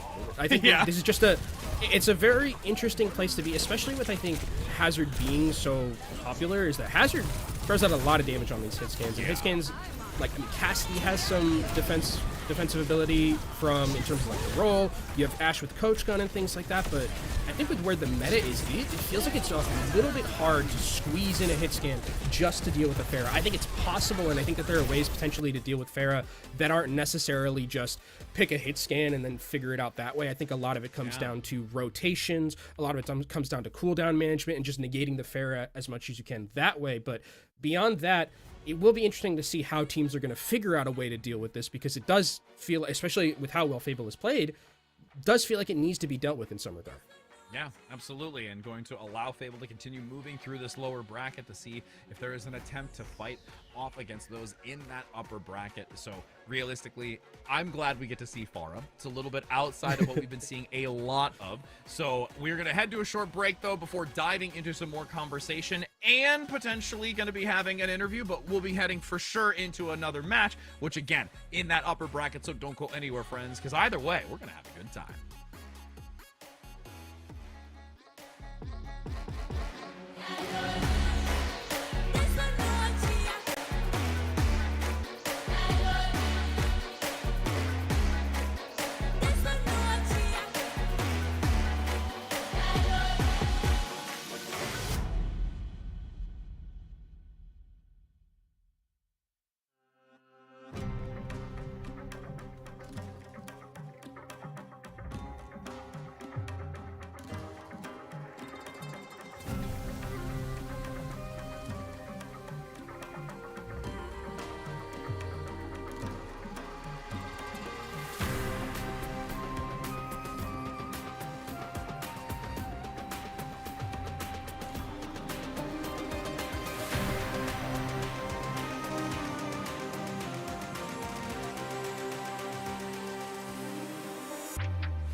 Hello and welcome back, my friends. Like I mentioned, we were either going to go to an interview or the next match, but we're going to give you more time to get your rewards as we'll be having an interview. But first, we can talk a little bit more, like we mentioned, about the replays that we've got here to show you, but also just, again, the way that we saw Fable be so successful. Yeah, I mean, it's. I think it's only right that it starts off with a Pharah replay, and it'll probably end on a Pharah replay as well. But yeah, I think the story was a lot of this kind of Pharah composition that we saw, and how it differed from the mirror play that we saw coming in from Hypnos, who seemed like they were very good on that, but whenever it was something changed over and a new little wrinkle when in terms of compositions, whether it's tanks or anything like that, it felt like that's really where Fable shone. Well, and even like we're going to be talking about the interview, like the success that's working here. It's just also the amount of value that's being brought in from this support line to give like enabling an agency to the DPS and Avery really as a unit to gain and take so much space and gain so much value. Yeah, and I think it was just a wholehearted team effort, right? While we do talk a lot about the Pharah and how much value that got, it felt like just overall, the team is incredibly well known. They know how to play around this little wrinkle that they have in terms of bringing out the Pharah, in terms of bringing out some of these other different compositions. Oh, I'm just looking at this last moment where you hit the rocket barrage. I was looking for that 3-tap, but I know that that's the other side of it. But again, we have the opportunity now to speak with our lovely, lovely interview, and it's going to be from Fable. We've got Minami. How are you doing, my friend? Hello, can you guys hear me? Yeah, we can hear you. I'm doing pretty good. I'm happy about the win. Yeah, absolutely. I mean, we were just seeing some great replays and, you know, some excellent performance from you and everyone else on the team. So, I mean, realistically, we're super excited to see you continue to move through this lower bracket. And how are you, like, feeling about the way that the team was playing going into the matches for tonight? I think I felt that we played pretty good. The first two maps were pretty dominant from us. I feel like we had a little bit of a struggle on the third map on Suravasa. But I think the first very, very strong for us, and it plays really well towards our team play. So I think that once we swap to the Pharah, I think the game was pretty much won. Okay, so walk me through a little bit about, because those first two maps were so dominant. It felt like there was really not anything you guys could do wrong in that regard, or y'all could do wrong in that regard. And then now you come over to the third map, and the third map looks completely different, and it feels like y'all are on the opposite side of being walled a little bit. So was there anyone, or is there anyone in that team who really keeps all of you, you know, even keeled after a bad map like that, and can kind of recombobulate into just like being comfortable? I'd say everybody has a pretty good mental, but obviously I think our coach and especially Avery are the anchor of the team. I think obviously I'm pretty new to the team, but I think like Avery is a very, very big part of the team mental, and like they're pretty much like the team leader, I would say. So they're the one that keeps us like, you know, pretty stable, I guess. No, that's great to hear, and I mean, just getting that insight too. I mean, even from us talking about Avery from the collegiate aspect of it, I could see, you know, that carrying over into this. So, tell us a little bit about, because it's the DPS side of things, where you had this adjustment with the composition to where it's from the Pharah, then trying to, you know, work when it came to Route 66 back away from the Pharah. You really started to step up when it came to the Sojourn and really getting a lot of those shots like alongside it. What's the communication like between you and you know, and your partner DPS that allows the synergy between the two and making kind of that judgment call? Well, I think it's pretty much just like we both know our roles in this comp. I feel like Hitscan has to take like a little bit of a step back in this meta, especially because Hazard is just so dominant. I feel like it's not like old metas before where Soch was like pretty much like the superstar and like you will always get like highlight plays and stuff like that. I think Soch has taken more of a supportive role this meta, while you let like your overflex CPS and your Hazard shine. So I think us knowing like how to play to those strengths is like what, you know, what makes like our team play pretty good. I think everybody like knows their roles, and I feel like Migman is very like vocal on what they want to do, and we just follow like what they say now. So I have a question kind of still about the DPS aspect. What's it like playing with Z Panther and Fiery? Because it feels like you're almost unkillable a lot of the time, and the supports are really good at saving you. There were a lot of times where Fiery just comes out of nowhere and just hits someone with a boop and you survive. Does it like feel just almost like you're a god essentially, where I have so much trust in my supports to be able to help me, and I can play a little bit more aggressively, you know, on that knife's edge because I trust them so much? Yeah, I pretty much agree. I think Fiery and Sea Panther are a very, very solid backline. I not only like are they good at like supporting, but you can trust on them to clutch whenever like you're like 1 down or 2 down. They're very, very like capable mechanically. And obviously like I've developed like pretty good synergy with Fiery, so I just trust that she's like with me whenever I want to go to like the kind of angle or something like that. You know? So yeah, I would say that I feel pretty invincible with Denim as my bot lane. Yeah, It looked absolutely. like I it. mean, It looked like it a lot of the it time. shows. It very much shows, and we're hoping to continue see this type of dominance. And again, even both myself and Kenobi really recognizing that this Pharah is like a unique aspect that we're seeing that is becoming very successful, and looking to see that continue to carry on. But also just the methodology behind when you don't have the Pharah, how you and your DPS along with the rest of the synergy of your team continue to work. So we really appreciate the time to chit chat with you and be able to get a little bit more of that insight on the back end of it. And we're really looking forward to see the team continue to perform moving forward. So thank you so very much. Thank you so much. Have a good day. Absolutely. Thank you. Oh, goodness, Kenobi. So, again, it kind of ties back a little bit with the conversation you mentioned about the role that the DPS as the hit scan is playing. And it was great to kind of get that insight and, you know, even further just validate the actual cogwheel within the entire mechanism and what it plays to. It was very interesting to hear that Sojourn's played as a support. Like, I didn't think she'd say that, but it kind of makes sense with how Sojourn operates a little bit. It's not the same pop-up. There are those pop-up moments still. You can still clutch and things like that, but with Hazard and how, I don't want to say oppressive, but how strong Hazard seems to be, I think that that's really going to be like the flex DPS shining, as Minami said, and the Sojourn taking more of a little bit of a backseat role.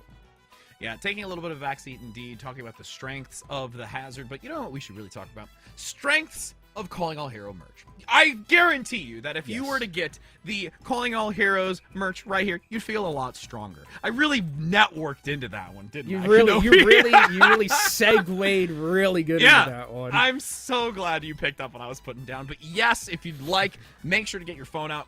Hit that QR code reader, go with that barcode, go to the website, making some new purchases here for Calling All merch again. I know even CB was ranting and raving about I'll have to get the one for like my gym workout days when I go at the gym and start putting in some extra workout days. I know, right? It's that's like a good call. That's a good call. It's an absolutely good one. But yes, needing to make sure to do that, and you can get some Calling All Heroes merch of your own. But I mean, realistically, Kenobi, if most of the viewers already don't have something for how long it's been going on, then you're just kind of like out of the times. Like you're not where you're not having the item. I want the hat. Right? I want the hat really bad. See, here's my thing: is I never know whether or not I feel cooler if I have the hat on normally or like that's a hat that I can that I can see myself walking around New England with like an iced latte or an iced Dunkin' coffee in the middle of December with. Like that's the vibes I'm feeling from that one. So I make sure to scan that QR code. It's not there anymore, but like clips exist and the VOD exists. So make sure that you're getting your Call merch because it's a great initiative and we want to support it as much as we can. Absolutely. And for us so far, we've got this first match completed, as now we're going to be heading into our next, but we're going to be taking a short break before doing so don't go anywhere, and we'll see you on the other side.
We're back, friends. We've got more action and more excitement, and even greater drops, because the longer you're here, the more stuff you get, and the longer you're here, the more excitement that happens. And then that's just us telling you what's going on. So yes, we've got now our second match of 3 today. We've already had a good one as we get to take a look here at what we're gonna have in the bracket moving forward. We get to talk about the upper portion, which is our first semi-final. Inovi.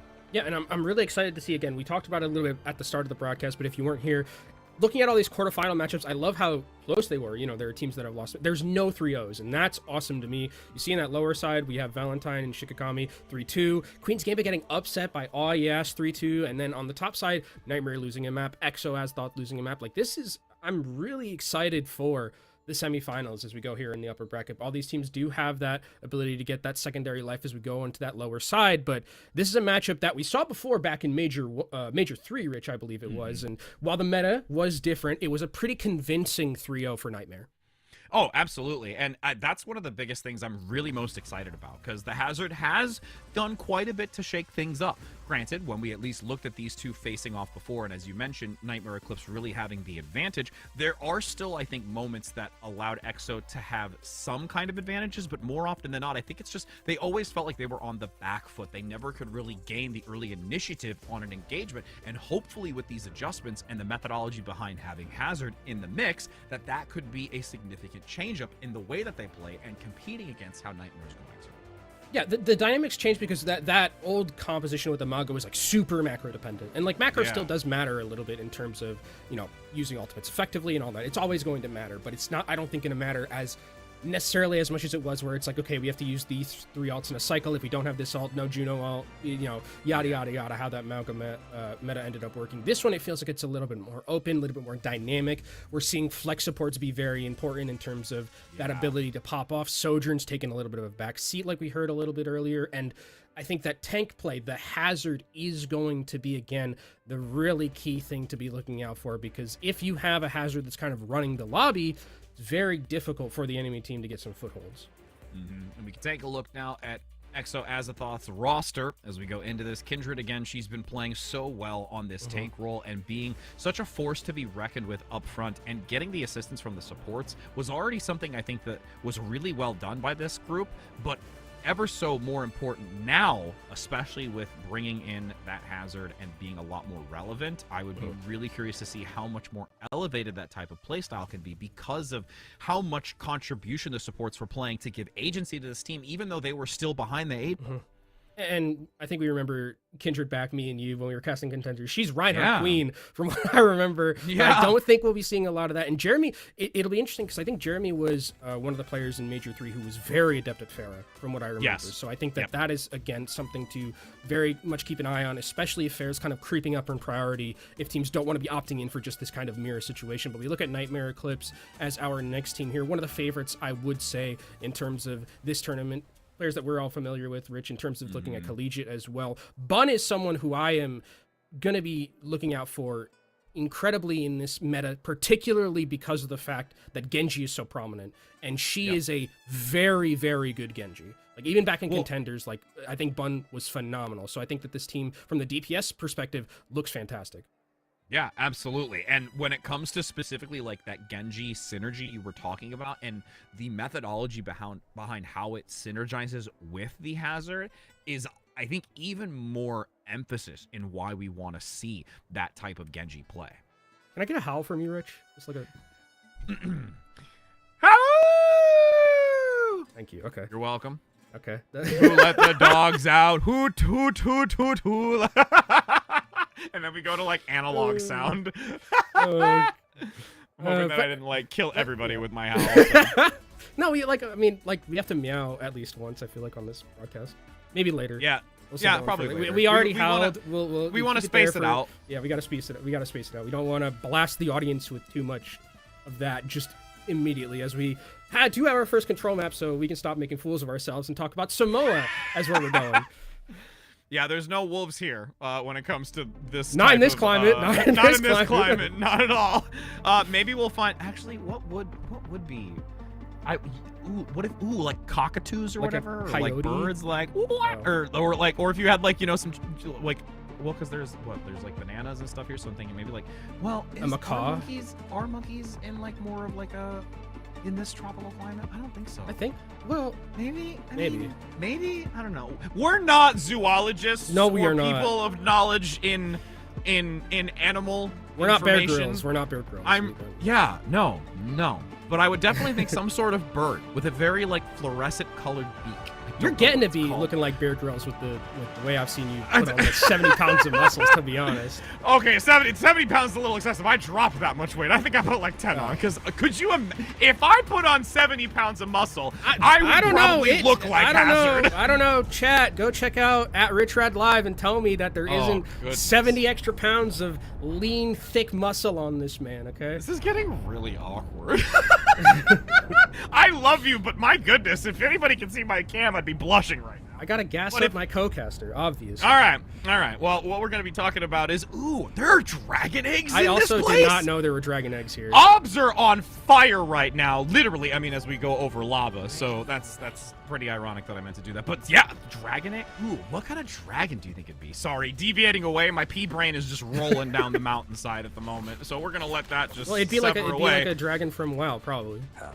Probably. It's something like what's the purple Well, it'd one be a that red everybody dragon played in so Classic? it'd be- I just went. That's true. It'd be it'd be Alexstrasza. Yeah. Alexstrasza, Probably, yeah. something like that. Okay. Anyway, we're going to start talking about Overwatch at some point, and it looks like we are going to be seeing the standard composition. I wonder if Kindred does roll out on this. So we're seeing a return to the Mauga meta, and I wonder if Nightmare is even aware that this is a possibility here.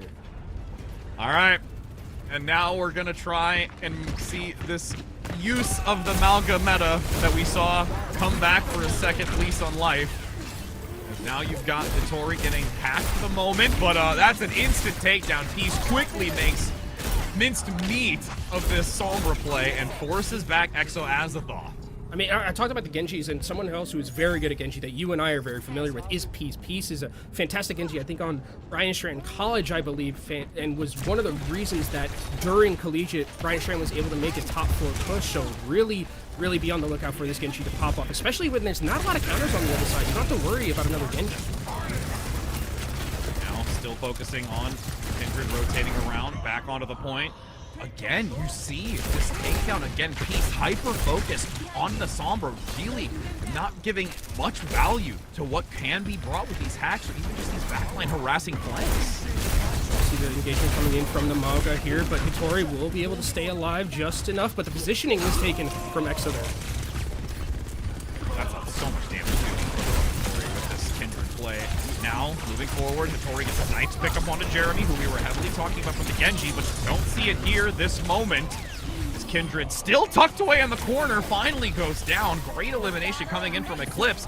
They have lost the point for the time being, and Exo is at least getting some percentage to deny the gain from Nightmare Eclipse. They were able to take control of that point, and I mean, really for Exo, it is going to kind of be the same blueprint that we saw in the last meta, where it's very ultimate dependent. Like, you don't have something like the Juno, though. You have to have a little bit more of that sustainability and AoE healing with this Lucio, with also this Kiriko. As Pauline gets taken down very low, we'll be able to survive back up and come back with Kitsune Rocket. Hitori now in a flanking position. Great hack, instantly denying value from Hitori's flanking dive. Peace now with the blade brought out, but there is a sound barrier. You still lose one early, but that downpour is going to be a little detrimental when you lock everyone that's in its gaze into the specific position, and unfortunately, Kindred's just going to jump off and say, "Font farewell, let's go again." Yeah, 75% up and ticking right now for Nightmare Eclipse. A lot of ultimates used in that last fight, but we do have 2 very key DPS ults coming out from Exo. You have the EMP and you have the Death Blossom, but already a flanking overclock from Wisps, and it takes down Kuna before the sound barrier is even available. And again, when you're in these final percentages and catch the enemy off guard like this, Exo Azathoth is just attempting to scramble, and even if they swap it over, which they have now, there's not a full group to really come back to actually have a worthwhile engagement. The EMP, though, actually does hit 3. Peace goes down. Nightmare Eclipse gonna force themselves to regroup and try and compete against this. Exo Azathoth still doing a decent job keeping this contested. Has the cage to lock down 2 in the corner for the time being, and the Death Blossom from Jeremy might actually come in and be enough and force back Oh, but they've swapped it into the I don't know. I don't think they have the damage, Rich. I think that this is going to be a flip coming in from Nightmare. Oh, the elimination. Great Suzu to keep Nightmare topped up and ready to go. Kitsune Rush across the center. That should be game over on this round, and it will be, as that is the first round taken for Nightmare Eclipse. And I think what you saw there was incredibly good target selection coming in from Nightmare, where it's like they know that Sombra is going to be the thing that wins or loses it for the other side on EXO, because EXO's composition is so based around just hacking Hitori and making sure Hitori isn't able to play the game. So if you're just killing the Sombra on cooldown, you're not farming up towards EMP. And you saw, I mean, there was one EMP, it got 4, managed to take down a kill, but again, that composition is so ultimate heavy, reliant in cycling those ultimates effectively that it just didn't end up working. And now EXO Azoth are going to be going over to much more of a standard composition here. Jeremy on that fair, it was something that was really impactful back in Major 3. Can it get the same amount of value here as we go on to this next submap? I feel like it can. I mean, if anything, we know for sure that the Pharah can bring a lot of value from our previous series. We'll see if Jeremy is able to step up to the plate. Shots already fired on that flanking angle to see if there's any sort of chip damage that can be gained. Aggression up top from Hitori. Has to fall back. Peace gets one again. Oh, He, on Peace. multiple occasions, has now found early value in these fights. Nightmare Eclipse has just consistently taken early advantage because of what Peace brings to the table. I mean, you can screen cap that, you know, kill feed where it's Kuna getting killed by Peace on the Genji, and that's like the entirety of the story of the map so far. Peace has been a nightmare to deal with, no pun intended, and now EXO Azoth again. I mean, the fact that this Pharah can't just like, the reason that you play Pharah here is you want to play much more of a slow pace, right? You want to be able to farm up, you want to be able to poke, but Peace and Nightmare are just saying, we're not going to let you. We're going to be aggressive. We're not going to let you sit and spam to your heart's content, and we're going to be the aggressors, and if you don't take me down on this Genji, I'm going to slice and dice your backline. You can see this rotation again. He's already on the flank going in lightning fast. The disruption blocked for the moment. Nice jagged wall to mitigate some of the sight lines, but again, with the mobility that Peace brings to this on this Genji makes it so much more challenging. That's a good lead, but Jeremy is brought down by Peace. Peace is just having a field day on this Genji. Yeah, there's nothing to deal with Peace right now. I mean, it can't be Kuna, it can't be Jeremy, and Jeremy's just going to go over to Genji because you cannot let Peace sit on this Genji alone. Kindra's going to end up going down and 60% up and ticking for Nightmare Eclipse here. Ultimate's up the wazoo for them. It's going to be so hard for EXO Azoth to get in here with the pace that's being set. Kuna's going to go down and... Oh, this feels mean. Oh my, yep. We're touching spawn doors. We're touching spawn doors. Downpour into the spawn, and we're gonna lock you down inside. As there is some chip damage coming out from the spawn position. 20% to go now. Last fight opportunity here for EXO Azoth, and they really only have the support ultimates and gonna have Kuna if the damage can come through. And I bet Nightmare are gonna go aggressive here. They're gonna throw out the first Kitsune rush. They're gonna try and just force EXO to play completely reactive in this last fight. Instantly over the point. Rotation, though, from Nightmare Eclipse. Gonna now enter in moments later with their own sound barrier to give some coverage onto Wisps, looking for the shots in the overclock. Peace now comes in with the blade again. This is all Peace all day and is really shutting down EXO Azoth with the great accompaniment with the rest of the squad. A team kill, and that is a easy victory here from Nightmare Eclipse. Very convincing as well, coming out from this entire Nightmare Eclipse team. And it felt like the second this map started, we saw Peace insta-kill the Sojourn, and from then it was just lights out in the entirety of Nightmare. They played so well. I love the other decision-making where they would always send the Lucio with Peace. So Peace had really just was invincible a lot of the time, because even if you like throw some damage down, you have a Lucio there to peel for you. If you want to re-dive onto the Genji, you have Deflect, you have Boop. It's so hard to take that Genji out, and when it plays kind of like this off-tank, and when you have the lethality that Peace brings to the table, it's even harder, because you are always, it feels like, on the back foot if you're trading 1 for 2. Like, it just feels really bad in those scenarios, and there were a lot of times where Peace is just going in the back, getting 2 kills, and then the fight's over. Well, and this is kind of the thing that I mentioned before we really went into this series specifically, where last time that they were against one another, it was always feeling that so Azeroth was on the back foot, and it seems like these moments are kind of occurring again, where Nightmare Eclipse is always getting the early advantage. Peace is leading the way, getting these picks early, or finding an off angle that makes Exo Azeroth have to be so reactive in the moment that they're not being as proactive. And it's just one of those things that they're going to have to really look internally now, especially as we deviate away from control, what that answer is going to look like. Yeah, because it always feels the worst to be reactive, right? In Overwatch, whenever you're like the one who's going first, whenever you're the one who's initiating, it always feels the best. And Peace was doing a lot of that, right? Even when it was against that Malg composition where you could potentially get caught off guard and just get scared and spook like a deer in headlights, they just immediately they're like, okay, we're gonna kill Sombra every fight, and you don't get to play your game. And they played their game the entirety of the way through. And I think if you're Exo thought they're going to go to Esperanza, I think you have to probably try and force them off of just a complete mirror type of matchup. I think, which would be hard, because I think if Peace could also play Pharah. Peace is very good at Pharah. So I think that this is about, in the future of the series, it's about mitigating Peace in some way or form, because it cannot continue to be like this throughout the entirety of the series. So this is going to be a quick 3-0, and chat's going to be sad because they're not getting as many drops as they would have liked. I know, right? I mean, chat, come on, start chanting here. We need you to try and...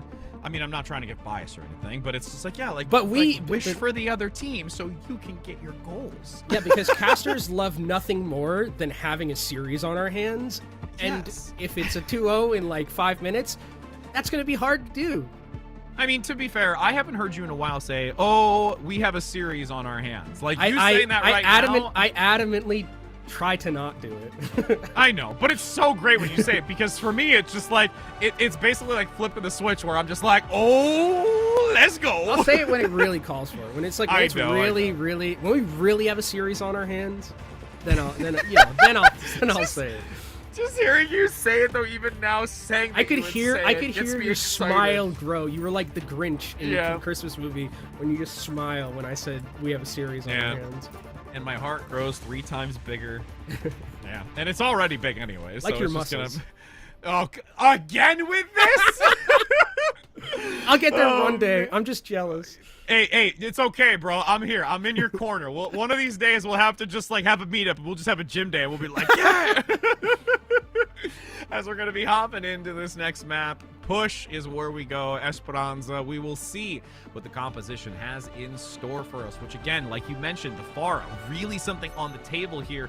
And Peace, I would not be surprised if we again see the Genji, because there's no real need to change it. If there's something that needs to be done, it has to be from Exo Azeroth. And Jeremy already hovering over it to lean into this first, and I think doing so out the gate is going to give much more benefit to them to try and compete against this. But then in doing so, even though we had from the interview that, you know, the Sojourn is kind of like not as, like, let's say the leading character in this moment, I still think Wisp is going to have a lot on their hands to take care of Jeremy. The thing is, you do have an infinite skybox to play with Jeremy, right? So you do have that ability to really let the Pharah hook in the air. The problem is that if Nightmare doesn't allow you to do that, right? You want to play a bit slower of the place. You want to poke out when you're on something like this Pharah, but we've seen Nightmare be very aggressive with these flanks like they're doing now. And look at all the pressure they're just putting onto Jeremy, not even securing the kill. And they might actually... Jeremy is back to spawn. All the way back to spawn with this Genji and this Lucio. And now it's a... I mean, yeah, on the other side, it's a little bit scary, but look at how much... It's like a horror game. They're playing a side game outside of the objective game. Like, this is completely wild to see how separated that pair was able to force away Jeremy. The distance was able to be gained at first with Exo Azeroth because the numbers advantage was in favor of them. But now, having to come back to point and in this neutral, you can see Peace looking for an off angle, sticking close and utilizing this wall climb to get that high ground position. And you can also see now that Jeremy is playing a lot more close together with the team. Yeah, and that's exactly what you have to do. I think you need to be near your supports, and Wisp is taken down, but Hittori trades it back for Kuna. Hittori getting taken down low, but oh my god, Nightmare coming in with these clutch kills. Yeah, absolutely following any sort of advantage that's been gained early by Jeremy onto Hittori, so the numbers are very few here for Exo Azeroth. Jeremy really just still looking to try and put in some pressure, but like you said, there's nothing to give them sustainability, and Z's comes in now with a 2-piece at the end. But it feels like if you're Jeremy and you have to play like hugging your supports like you're never going to see them again, that's not where you want to be as Pharah. You don't want to No. be kind of just on the ground shooting like a Pharah like that. You want to be up in the air, but you can't because of the amount of pressure that Nightmare Eclipse is putting out. And I'm loving the decision making and the placement that we're seeing from Nightmare Eclipse. And now they have a huge advantage with Kitsune Rush. They can be aggressive if they want to and just get into that back line. Oh, Kuna is getting completely jumped on and has brought out of this fight instantaneously. This dive it's crisp and clean like a freshly opened bag of Lay's potato chips. Like every time they are making a dive, it looks so calm, cool, and collected. They're using their cooldowns so effectively, baiting out the ones from EXO as well. You saw the slide, and you saw Hitori put a perfect wall just to make sure the slide got absolutely nothing. They take down the Sojourn, and then it's just free from there on a 5v4. Second point is going to be capped here for Nightmare Eclipse, and they are looking like they have their pedal to the metal, and they are not stopping. Yo, I really want. You do see a Kitsune Rush coming to the table. That's what we want. As you can see, it gives much advantage here to Nightmare Eclipse, but Hitori's been brought down, and Z's actually still going to get 2. So even though it was Hitori eliminated on the tank line, everyone else is still going to get the benefit. Nightmare Eclipse, despite having no tank, is able to continue dominating. Z gets 3 headshots with the kunai, and that's both support ultimates used for EXO. Ultimate as well with the barrage used, and this is really starting to fall apart for EXO. It feels like they do not have a grasp on this whatsoever. No foothold. DPS ultimates and tank ultimate available for Nightmare Eclipse. We'll see if Kuna can make a miracle happen with an overclock on the other side. Wisps also with an overclock. Seeing when the time to strike, as there is a quick shot and a Hitori follow-up. Just the calling and the timing here. There's a cage to lock down multiple players from Nightmare Eclipse because they played forward. But unfortunately, despite them being locked in the cage, at this point, it's just a rabbit in a den of lions. I mean, those picks are gonna matter because of the fact that now with the respawns, EXO should be able to get back out here and stay alive. Nenwai goes down. That means Nightmare Eclipse is gonna have to retreat. Wait! Oh my god, he's almost got that kill. That would have been filth, but Jeremy says, no, you ain't getting me today, fam. Push in the face, and finally EXO can breathe because it feels like they have been on the back foot the entirety of the map so far. They can start getting this Pharah in the air, getting some more potential to get kills. They do have to be worried about this Dragon Blade from Peace, who can make Dragon Blade look very good, but Hitori making something happen with these movements on the roof. Swifty with it. Woo! Okay. This just makes me realize that I could never be a hazard tank in a competition, because that was just clean. A deflect onto Kuna with the blade onto... This is just so dominant from Peace. Deflected rail shot, and I mean the bot was moving the entire time. I guess there's that for EXO as thought, but Nightmare Eclipse seems like they are poised to probably cap the map at this point with how well it's been going for them. And the advantage that they have a Kitsune Rush to work with as well as they go forward, way ahead of EXO Azthoth here, and we'll see if EXO Azthoth can make something happen in this neutral fight, maybe find a bit of an over-aggressive positioning like we see from Peace, who gets out at like 1 health. Oh my lord. Talk about thread the needle. You see this reposition on the angle. The Kitsune Rush, nice switch step forward, actually bamboozles the positioning from EXO Azathoth. They can't collapse onto Z's, and everyone else has to just go into this front line, and Peace just once again resetting for days and taking names. Yeah, we had in our interview talked about what it's like to have supports that make you feel invincible. This is probably what it feels like also between Z and Nenwai. The amount of just ability to clutch out some of these fights with just incredibly well-placed healing cooldowns is impeccable, as Jeremy looking for a flank here. Barrage at the ready. But it's Hitori playing a little bit of anti-air Pharah. You got that. Oh my god, no way. Oh no, Jeremy. And then Peace dives in from the side. They're just playing with Jeremy. They know. Oh, what a Suzu! Oh my. Okay, so Jeremy right now, we talked about how significant Jeremy can be on this Pharah, and how is it that people can handle it.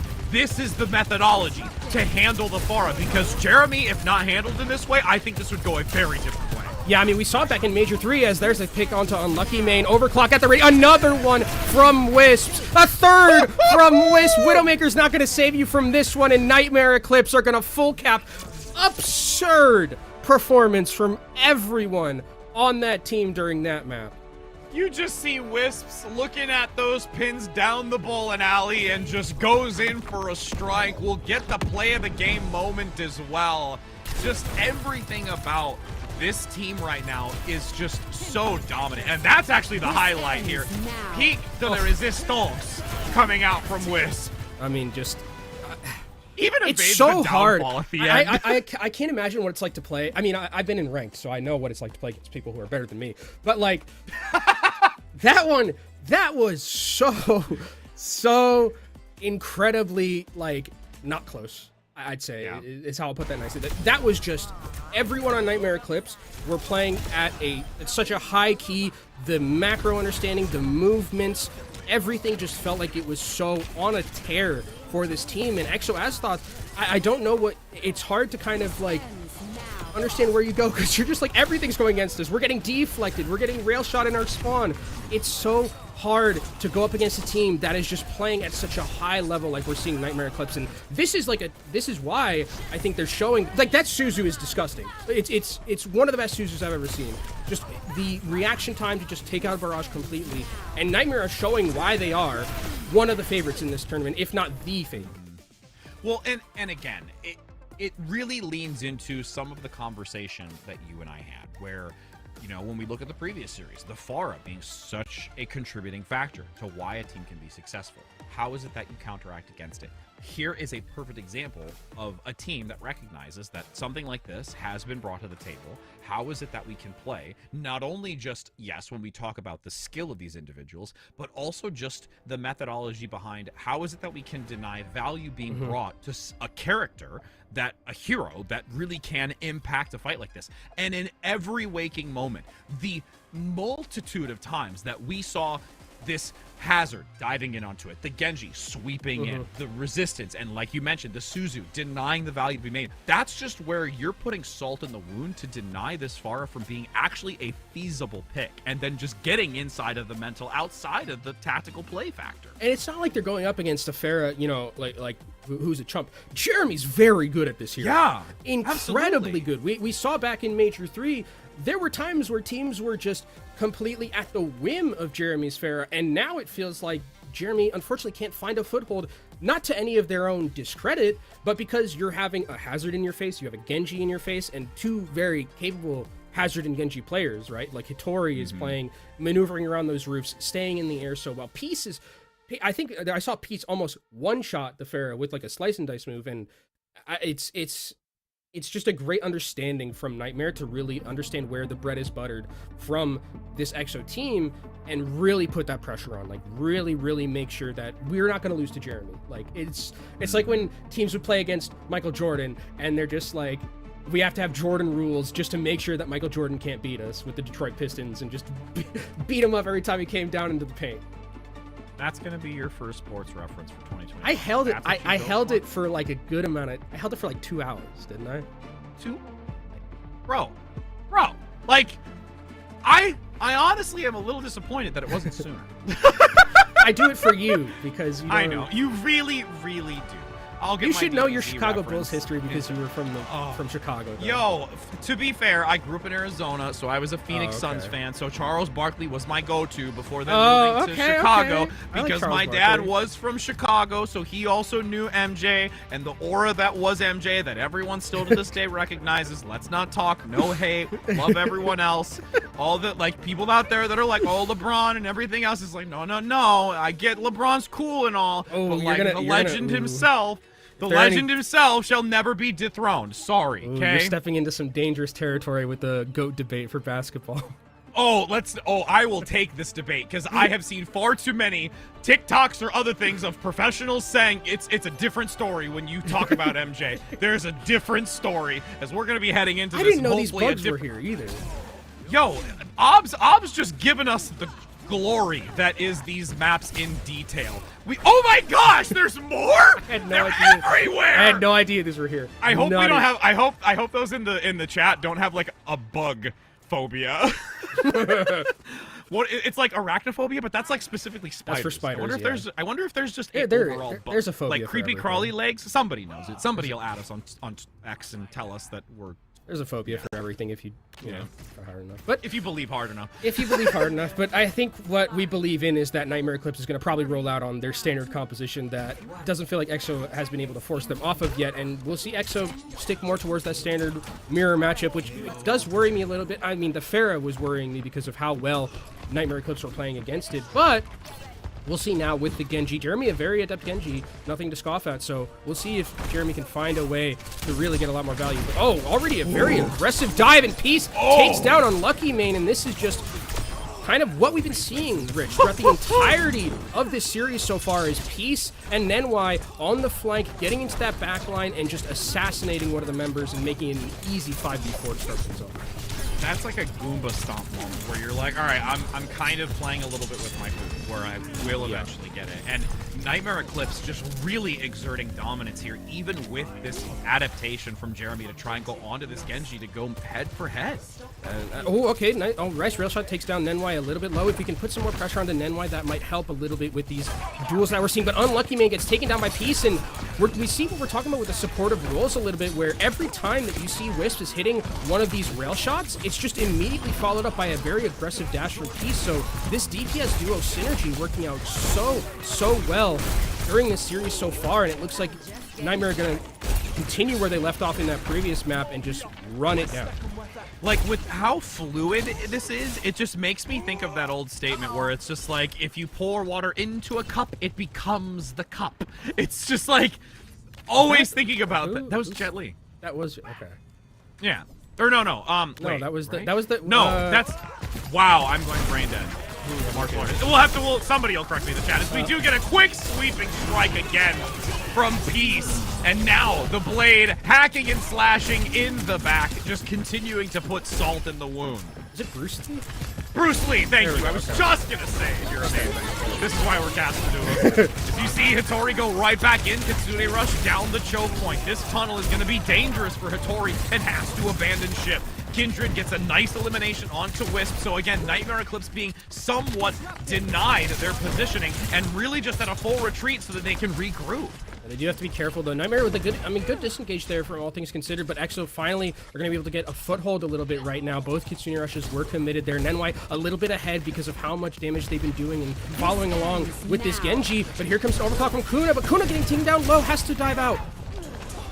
Oh, unfortunately, there's no way that things are going to look bright as the sound barrier comes out, able to get... Oh, but Hattori is down. The downfall actually gets the elimination, but as I say, that piece is going to come in, attempting to turn this back. Now, Jeremy, with that consistent... Well, unfortunately, there's no deep light to deny those incoming shurikens, so things look a little dire, and that's going to be the checkpoint reached. And 5 minutes for Nightmare Eclipse to work with here. A lot of time in the bank. Nenwai playing on a knife... Oh, my God.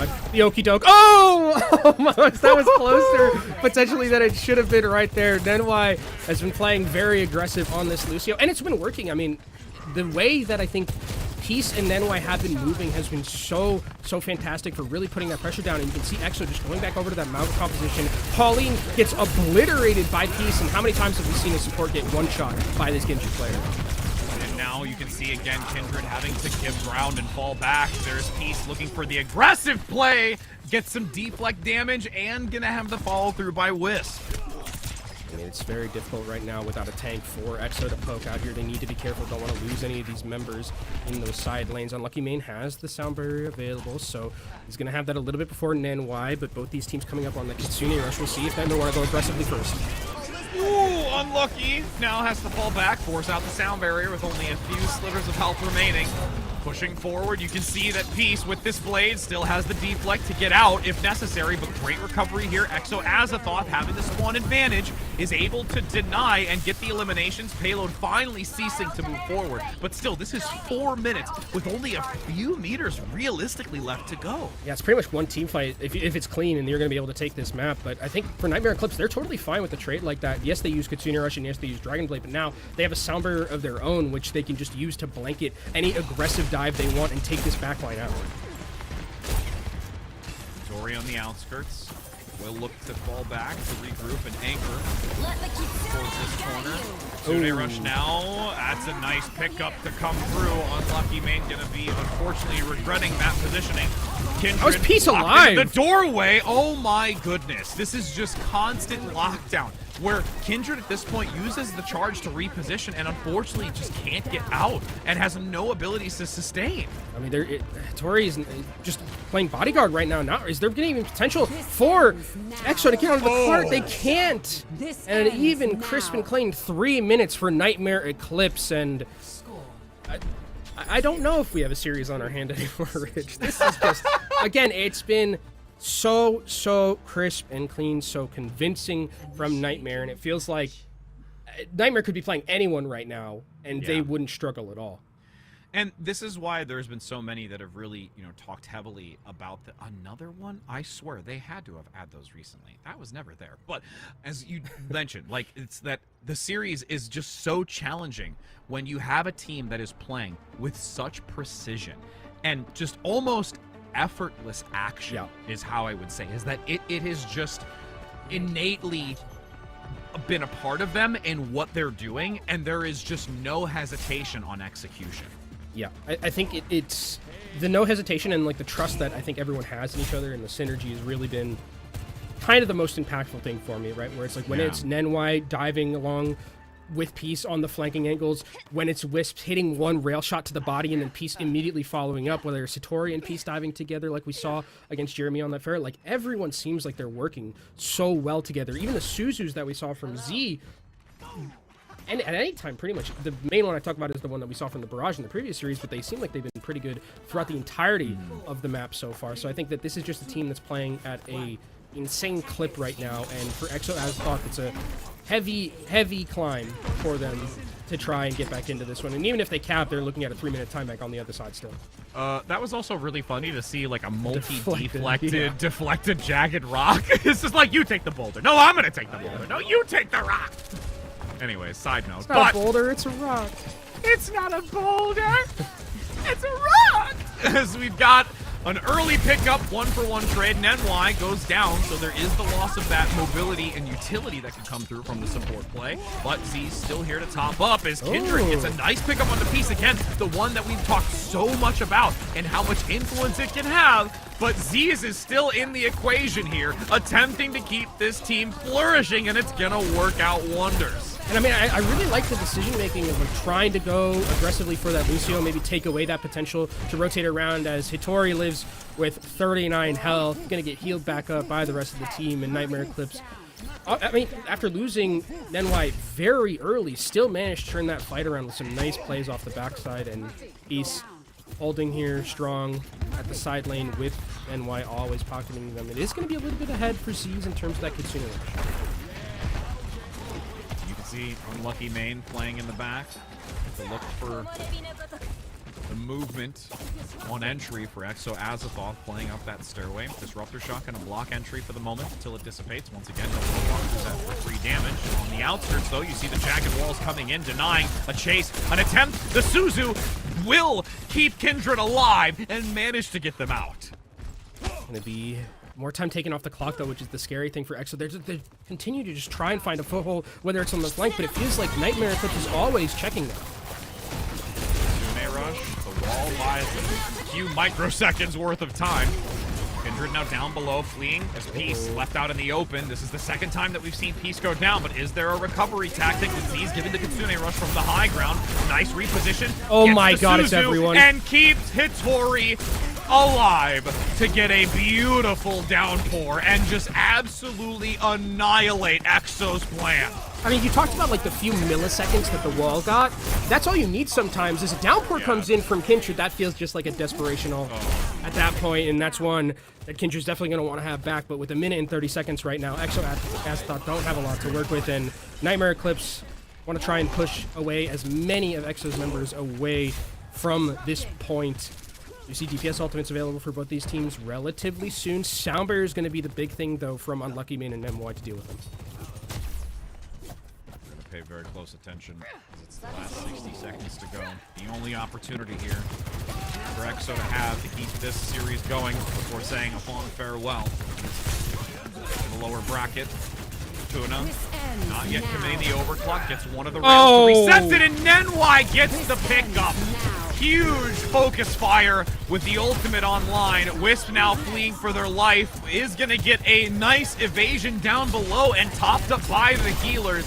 There's no way that EXO can get back into this. They're going to have one last attempt, and they're fleeing for their lives. Oh, they're going to try and get stragglers here and see if they can push the pace a little bit more right now. Puna's going to go down. Hitori needs to stay alive so that this defense can continue from Nightmare Eclipse. 30 seconds left for EXO as thought that they will be taking a swift 3-0 to that lower bracket. But look at Nightmare Eclipse in terms of their ultimate. And also a very aggressive blade from the Genji. Yeah, huge aggression. It's gonna work. There is a sound barrier. we're It's touching going to spawn hold doors. them into the spawn. They love the spawn door plus marker. That's what they're doing. Jeremy, though, at least gets one onto piece. The damage is already done, as we've said once before. Is there anyone even close enough to touch? It is going to be Kindred going in for contention into the overtime, but there is a fast regroup back to the point to deny it. It is just stragglers that come to the point. The downfall will be EXO's downfall. Downpour to downfall. That's what I meant to say. It's Nightmare Eclipse. You caught that. I knew you did. You're like, okay, Richie, is your brain still there? Yeah, it's still here. As we're going to see Nightmare Eclipse able to take this and continue moving forward in an extremely dominant fashion. Yeah, I mean, nothing really much more to say than just convincing right now. Everyone played so incredibly well. There was moments from every single one of these members, and it felt like all 5 of them really were just a well-oiled machine. And this team, if they continue playing like this, I don't know who's stopping them. They are very, very strong. And this was a team that we thought, you know, they got a map taken off of earlier in the bracket before this, and now they come in and they 3-0 a very good EXO team and make a Jeremy, who was one of the best players I think that we saw from Major 3, not really get as much value because of just the amount of pressure that was being put down, and they knew the target selection was always there for Nightmare Eclipse. It was fantastically played all around, and there's not much more to say besides that.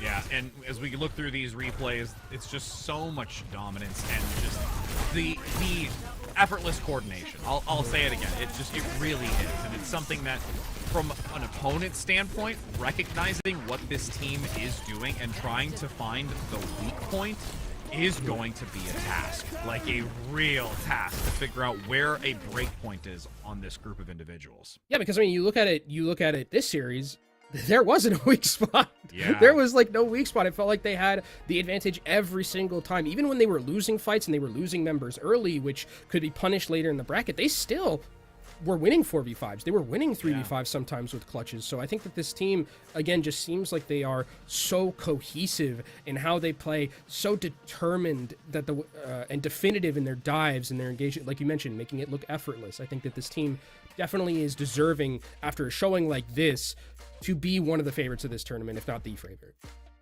And we're going to be heading to a short break before getting the opportunity to speak with one of those individuals. So don't go anywhere, my friends, because we'll be back to hear the way that they feel about their performance as well. So don't go back.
We're back, my friends, as we now get to take a quick look at some replays, as you've already seen the series, but for those that might have stepped away and grabbed a bite to eat, now you get to see it in its encapsulated form from start to finish. Before we get that lovely interview, and Kenobi, we already basically saw from the doors opening what to expect, and it was never the pedal was never released. It was just to the floor the whole time. No footholds for EXO Adstop throughout the entirety of the series, pretty much, and Nightmare, it felt like they were on a mission to just completely take over the series and not let EXO back into it at all, and you're right, they never got their foot off the pedal, and I think that this replay package is going to be pretty much almost exclusively Nightmare clips, but I think the other thing about this was just, like, the clutch ability of this team was fantastic. I think I'm always looking to that one Suzu that we saw against the Barrage, against Jeremy on that Esperanza map. But even beyond that, like, they're winning 4v5s, they're winning 3v5s sometimes. Like, this team just overall, we talked about it, so decisive and never really looked panicked. That's the thing that I really took away from that. Absolutely, and we do get that opportunity to speak with someone from this amazing team, and we get to get some insight and talk a little bit. As we've got Wisps joining us, how are you doing, my friend? What a performance you and the squad has put on just this recent series. Hi, I'm doing pretty good. Thank you. So talk to me a little bit about your role as a DPS, because we heard a little bit earlier from Minami that Sojourn has taken more of a supportive DPS role in this kind of meta that we're in at the current moment with the Hazard. What are your thoughts on how Sojourn operates? Because you had some pop-off moments yourself, but do you think there's something to Sojourn taking a little bit more of a backseat to the Genji and the Hazard in a meta like this? Personally, I don't really think of it that way. I think it's just like you have to really understand like spacing really importantly. So like there's like Hazard is just really scary as a tank, like with like one-shot potential, especially with like Genji and Rail. So like there's windows where you do have to play like really afraid, but I don't think it's as afraid, it's more as playing in like proper space. And then like Sojourn is like really good at being able to like flip map and like dictate like where your team plays. So like when their Hazard like engages, you just like slide and like completely take their side of the map, and like you can kind of like dictate exactly where the fight's taking. So I think it's like a pretty commanding hero like in this meta. Okay. Yeah, we saw a couple of occasions too where you were specifically like sliding into those types of positions like you're mentioning, and the value that's really brought to it. So when it comes to that kind of repositioning aspect, and we got to see a lot as well from Peace really getting these early off angles or flanks or the coordination, what's the communication kind of like with Peace and in the way that Peace is playing? And is it something more so just between like Peace and the tank, or is it you and Peace? Like what is that like? I think the biggest calm like structures with this meta is like the Genji and the Hazard a lot, like their pinches, and then like the Sojourn in the back line, and like the Lucio can kind of listen to like whichever, but usually it's like the Genji and Hazard talking to each other, and then I'm like telling my team exactly like if their Hazard comes on me, like I'm gonna like rotate here, or like I'm gonna like tell them where I'm flipping, and like everyone has to follow and like come with me or else I die. And like that's kind of how the comp structures work, where it's like the Sojourn in the back line, and then like the front line would be like the Genji and Lucio sometimes, and Has. Mm-hmm. So tell me a little bit about the rest of the tournament and this meta, because it feels like, based on what we saw here in this 3-0, that this meta fits your team extremely. Like Rich and I know Peace back from contenders and back from in collegiate right now with the Genji and how well it feels like, but it feels like everyone on this team is playing a hero that they're extremely good at. Do you feel kind of similarly, where all of you are just like, we're feeling ourselves, we are very good at this meta in particular? Yeah, I think we are. I will say though, like I know it doesn't show, but this is like the first meta like Hitori has complained so much about ping, like because she's on so she complains a lot about like Hazard no reg slashing, and like we were definitely prepared like a lot for like if we like don't want to play it, or like we've still like tried to make it work, and I think we're doing a pretty good job. But I would say like this is the first meta where like Hitori's definitely like not really enjoyed the hero they're on and been a little worried about ping, but it definitely can't tell watching. I was gonna say, yeah, we don't notice it at all. Yeah, they were on the air. They were anti-air Farah throughout like that entire Esperanza. I couldn't tell that there was any problems. Yeah, I saw her like CS:GO surfing for like one point. That was like, crazy. we had a really, really good clip of it. There was a lot of rooftop evasion and maneuverability, so it was really exciting to be able to get to chit-chat with you and talk a little bit about kind of the methodology and the comm structure and, you know, the way that your team is playing and even those little hiccups of, you know, not wanting to be on the hazard. But, I mean, your performance today was absolutely seamless, so we're really looking forward to seeing, you know, you and the team continue to move forward in this upper bracket and, you know, if there's going to be a team that can even match what you've brought to the table. So thank you so very much for your time, my friend. Yeah, thank you for having me. Absolutely. All right, there's some words that we get in, you know, the insight for those that might be at, you know, home, who have their own little group of friends that they like to play for comm structure and talking about. You get a little bit of that, you know, high level competitive play talk.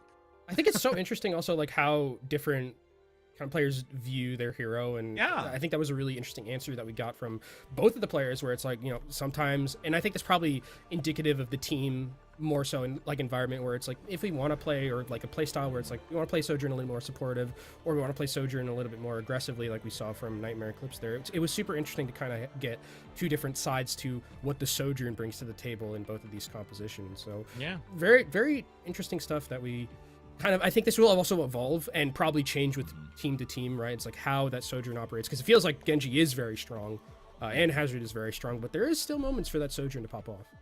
And, you know, you talk about change and different understandings, and you know what really is great change? You getting a new gaming chair, right? I mean, come on. Like, you got to change it up. You got to be able to get rid of your steel aluminum fold-out chair like I had years ago, as you yourself talked about, with the dent in it that's super rough on the bum, is you're going to have now the opportunity for a black light chair giveaway. Again, this ergonomic chair just being able to change the entirety of your gaming experience, and you can make sure to be entered into this by going specifically onto x.com Radiant GG, where you have the pinned comment that tells you exactly how to be involved in this and to have the opportunity to win one of these as well by reposting and replying to enter. So make sure that you do go to that specifically, along with the opportunity where you can, you know, react to enter when it comes to the Calling All Heroes verified Discord members. So those multiple options for you to be able to get a chair like this,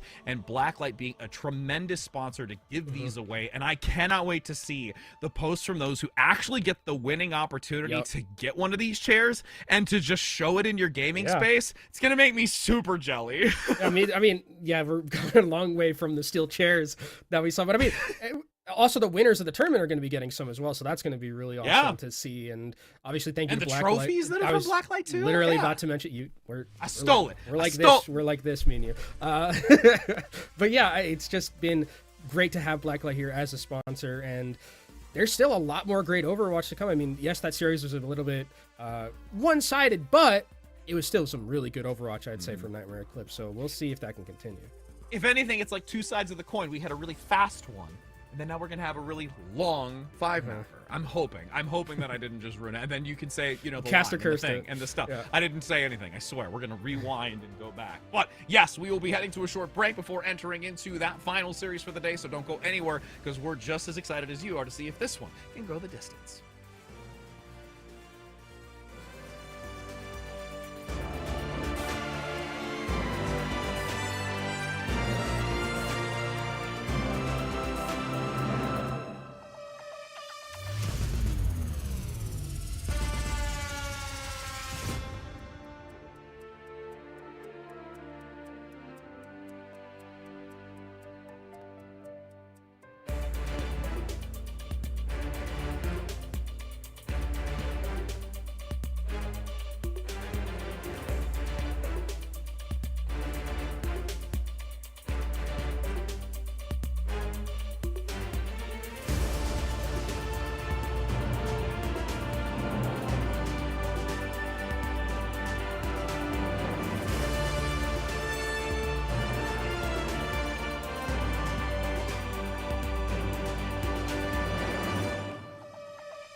Welcome back again, my friends. We've had 2 series, and now we're on to the 3rd, and it's going to be a great time. Why is it a great time? Because you're here with Kenobi and Rad. Yes! We're back. Why did you do that voice? What was the voice for? I don't know. It just kind of felt like it was needed. I felt like I had to do that. Yes. But we've got 2 matches. Like I said, we had one that was definitely a lot faster, just past us by, as we're going to be now entering into our 3rd for the day, our 2nd semi-final match, as it's going to be Valentine versus Yes, as they are going to be pushing forward to see one of these teams facing off against Nightmare Eclipse. Yeah, and I mean, we talked about a little bit how this bracket has shaken up so far in that quarterfinal, where that maybe one map against Who Is Not Okado was a wake-up call for Nightmare, who briefly 3-0'd just now, Exo Azathoth, but Yes being up here. CB was talking with us a little bit yesterday, Rich, and if there's anyone I kind of want to know, if I want to know anything about Calling All Heroes, it's probably CB.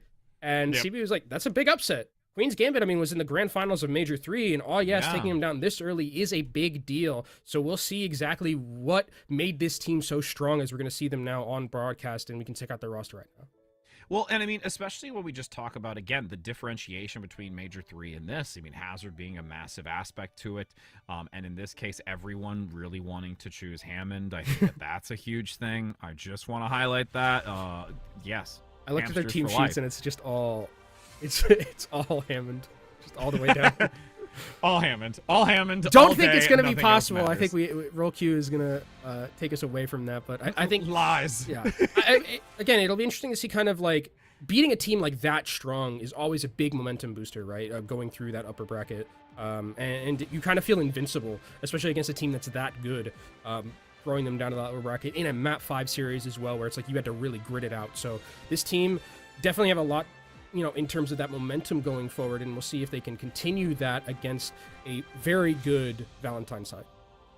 As we get to take a look at the opponents, Valentine, like you mentioned, and again, able to get a massive opportunity of taking a look at this. Also, team manager, Aeroplane, you and I also know for a very long time. Oh, we love Aeroplane. Yeah, I know. Like, being able to just see what she's able to do as the leader. We've seen her coach and lead and just be a part of, like, assisting in that aspect for many years, and has always been like a massive figure as a team manager, and just overseeing these individuals. And again, these names who we've seen perform before in many of these majors before, it's just a well-rounded synergy from the squad. Yeah, we're also familiar with Bernice because of her playing collegiate as well. Also back in Contenders, I think Mari is someone that I'm very, you know, Myers is going to be locked on, especially because I think tank is so important, and she back in the 3rd major was a very good tank. I think that definitely is something that I'm going to be looking out for, is going to be this tank matchup, because of, from all the interviews we've heard, the two that it's been, Hazard is pretty important in terms of just like the overall dynamic of this composition, and I think like being able to have that ability to, you know, surf on the roof like we saw in that last series. If you can figure out like the way to maneuver really well around something like Hazard's movement, I think that just makes the hero so much higher in value. Like, I think that the skill ceiling of a hero like Hazard is so incredibly high, and with these 2 tanks that we have, I think they'll probably be playing up to that standard. And again, the other dynamic to it, just really looking into the significance of the Hazard play, is that was a big differentiator from the Major 3 to this one. So one of those reasons why maybe there is that significant upset, like you touched on, and you know, CB's insight of what big changes could have happened. I mean, it went to a map 5. It was an extremely grueling match between the 2 of them, and now entering in and starting out here on Control, we get to see another foundation laid in between these 2 teams, and who is going to continue moving forward. But again, this is the upper bracket semifinal, so there is another chance of redemption for those who are not going to be taking the victory here. And we'll see as we start off on Control Center as our first map here on Lijiang Tower. I wouldn't expect a Reinhardt. Granted, it's Control Center, and if there was ever a chance that I would see Reinhardt ever in any Overwatch map right now, this would probably be it. This would be But I don't think it's going to be. It's going to be that Hazard matchup. The difference we'll see is if there's going to be anything in terms of that support or DPS change. It looks like it's going to be the standard here, unless these Smashers are not going to be on the Genji, but it looks like it will be that way. So, start things off here. Nice wall from Mari to section off. Remedy from the rest of the team. What a crosshair, too. Yeah, that was crazy. $5. We're gonna get to see it again. As you can see that, well, Crosshair or not, gonna be gaining some value, and a big repositional dive as well, getting a second onto Sholan, denying any sort of viability for Yes to be able to stick around here. Yeah, I wonder if this is a Hazard-specific crosshair, because I can't imagine using this in any of the other scenario, but it works. Hey, if it ain't broke, don't fix it, and there it was all really Mari at the start. She had a great engagement with that wall, really made it hard for Amity to move, and Yes are going to be on the back foot a little bit right here, as now all of the sightlines are going to be available for Ivory on the Sojourn to try and poke and prod, see if a rail shock will find a hit. And Genji looking to play a little aggressive. A little bit of a divide and conquer here. Front position from Bug Soup. Now having to fall back and look for the regroup. And maybe gonna find damage. There's the pick. Amity goes in very quickly as Bug Soup gets extremely low on this front line. And when you lose the tank like that, things can get so dangerous. Hazard being so influential, as you mentioned. As Amity looks to rotate back, gets the Suzu, managing to get a sustain. Still not fully topped up here. It's being really challenging to get through this since there's so much damage coming out from Ivory on the backside. Ivory's actually going to get the pickup alongside Zoe, who takes down Amity. Oh, and those picks come in at the worst moment for Yes because Macy has to commit that Kitsune rush to that fight, and Zoe was just a complete pest during that. I mean, staying alive throughout, even deflected the wall back into Amity, and unfortunately, what looked like a great fight to start off with Yes taking down Mari at the start. Bug Soup ends up falling flat, and now at 70% and ticking upwards for Valentine, needing one more fight to win. 5 ultimates in their back pocket, Rich. See which they're going to lead with first. Kitsune rush to start. And you can see that Yes needs to be very careful, wait for that to fade. There is still enough time to go back in once it drops, and they've got a few ultimates now ready. Amity also approaching this downpour.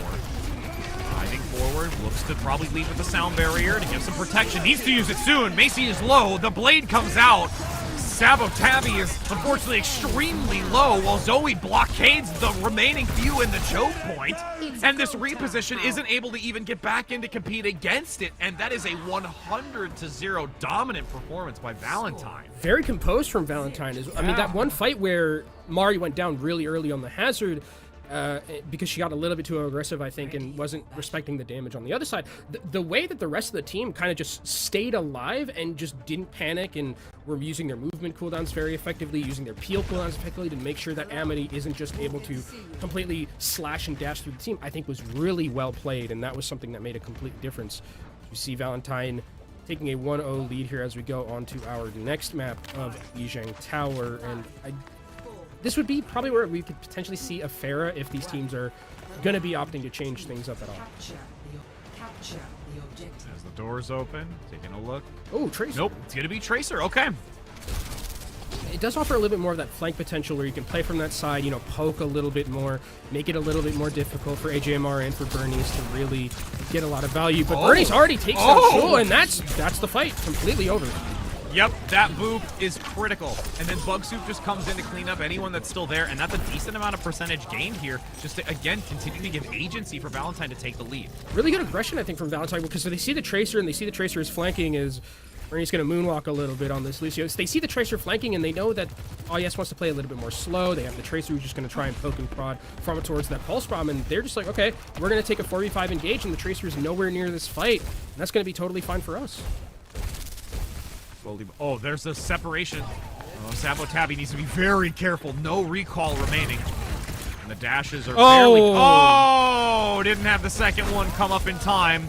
So that's unfortunately a loss, and this is now where another retreat comes in from Yes. They're just not able to really gain a foothold on any aspect of this map so far. Really good understanding from Valentine, as well as Bernie's gonna moonwalk after another great boop there. But I think they just understood so well that Sabo Tabby had gotten all the way back into the back line. They used the recall, and then they just go find, with the other Lucio, they go find the Tracer, boop off, no recall, you're out of that fight. And that's really well played, again, from Valentine, who are positioning so well against what Yes is trying to run. 50% already accumulated by Valentine.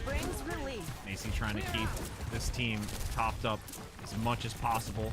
The damage is just so heavy from Valentine. Oh my god, it's 3. Oh. Huge boop again.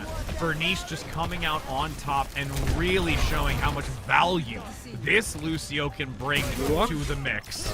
Moonwalk again, maybe. Oh, crazy crosshair. Crazy crosshair. Now going to come in with Bug Soup.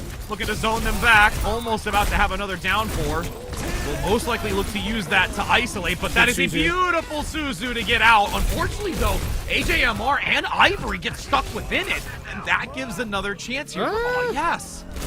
I mean, they Dragon Bladed here. Bernice has this sound barrier available, but I don't know if you want to throw it out.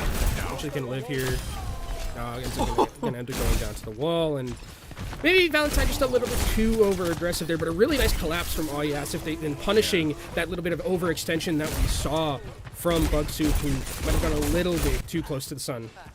I think the other part of it, too, is that the Suzu got Bug Soup out of it, but I think they were maybe hoping that everyone else was a lot closer, so it cleansed everybody, but it's still a little bit of a fail moment, but that's okay, as you've got Shoal now with the overclock, getting a great early takedown onto Ivory, and then the follow-through onto AJMR just continuing to show that they're going to hold this choke point and deny Valentine from getting back in. Yeah, now you have a lot of these sightlines to work with. Also, the Tracer's going to have a lot of value in terms of being able to flank with that Pulse Bomb. I think this is a really good position for Oasis to be in. They want to be in a scenario where they can have control of these sightlines, but they do have to be worried about the downpour being able to just completely annihilate a team fight. Sabotabi. This ends The pull bomb. Looking for a flanking angle once the engagement begins. That jagged wall was there for a hot second, but brought down instantaneously as Ivory takes an off angle with the sound barrier. The downpour doesn't quite land. There is now a return fire. Ivory gets one onto Sabotabi, who was looking in the wings, but not going to really bring any value to this engagement, as it's still a 5 versus 4, 70% in climbing. Yes, actually able to turn this around and make it an even 5 for 5, but in the or 4 for 4, but in the mix, Valentine swaps it over. Oh, and Shul going down. That means there's not a lot of damage here. It's just going to be Sabotabi, who almost gets booped off the map by Bernice again. Another boop potentially taking down a member, and here comes a Kitsune Rush from Valentine to try and close it out. That should be the nail in the coffin. The downpour, you can see, comes through the back doorway, not really getting anyone, since no one from Valentine takes a step into it because the graphic is still visible, and that's now going to be a first map win here for Valentine. Yeah, Valentine pretty convincing there. I mean, they had that one hiccup with the fight where I think Mari went a little bit too over-aggressive and didn't respect the damage, but beyond that, it was just easy pickings, it felt like, for this side of Valentine, who... Again, this was the fight that I really liked how they played, where they, or not this one, the one after this one, where they were able to clutch out in a 4v5, which they did a couple of times, actually. So I think that this team, what I'm seeing is I'm not seeing a lot of panic from them, which is a lot of composure, which is always indicative of a very good team and a team that can make a deep run. And when you look at, I mean, the roster, like, you'd expect it from a lot of these players, right? We're pretty familiar with a lot of them. Yeah.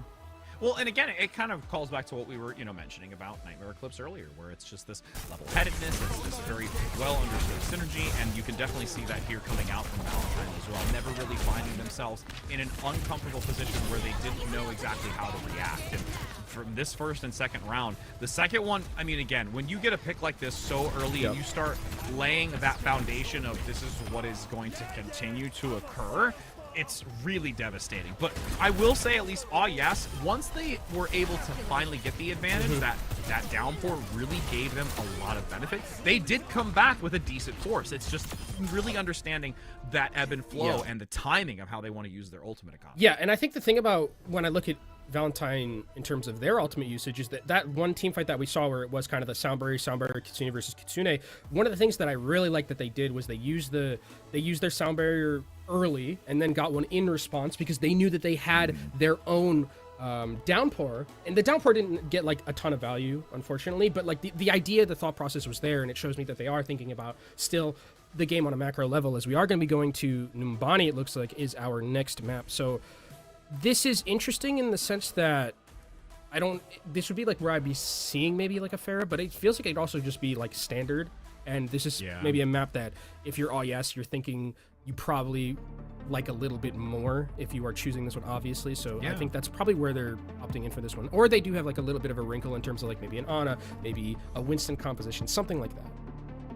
And again, with what we've already seen on this map specifically, we had the chance to see it competitively just this last series. The Malga, again, was something I think that was just unique enough to one of the teams. So going into this with having the Hazard be Hazard, I think will be an interesting aspect to also take a look at, because I think that's something that's going to be a lot more relevant in how both these teams play, and I also feel that Oasis might have a better time being able to utilize that and go head-to-head on a map type like this versus the control that we were just on. They did also beat Queen's Gambit on this map yesterday. So, yes, like, you know, if you're just like thinking about like, oh, maps that are good for us, definitely one of them is if you can beat a team like Queen's Gambit on it, you should have a pretty good time as well. I didn't notice this. Is that like a cat face?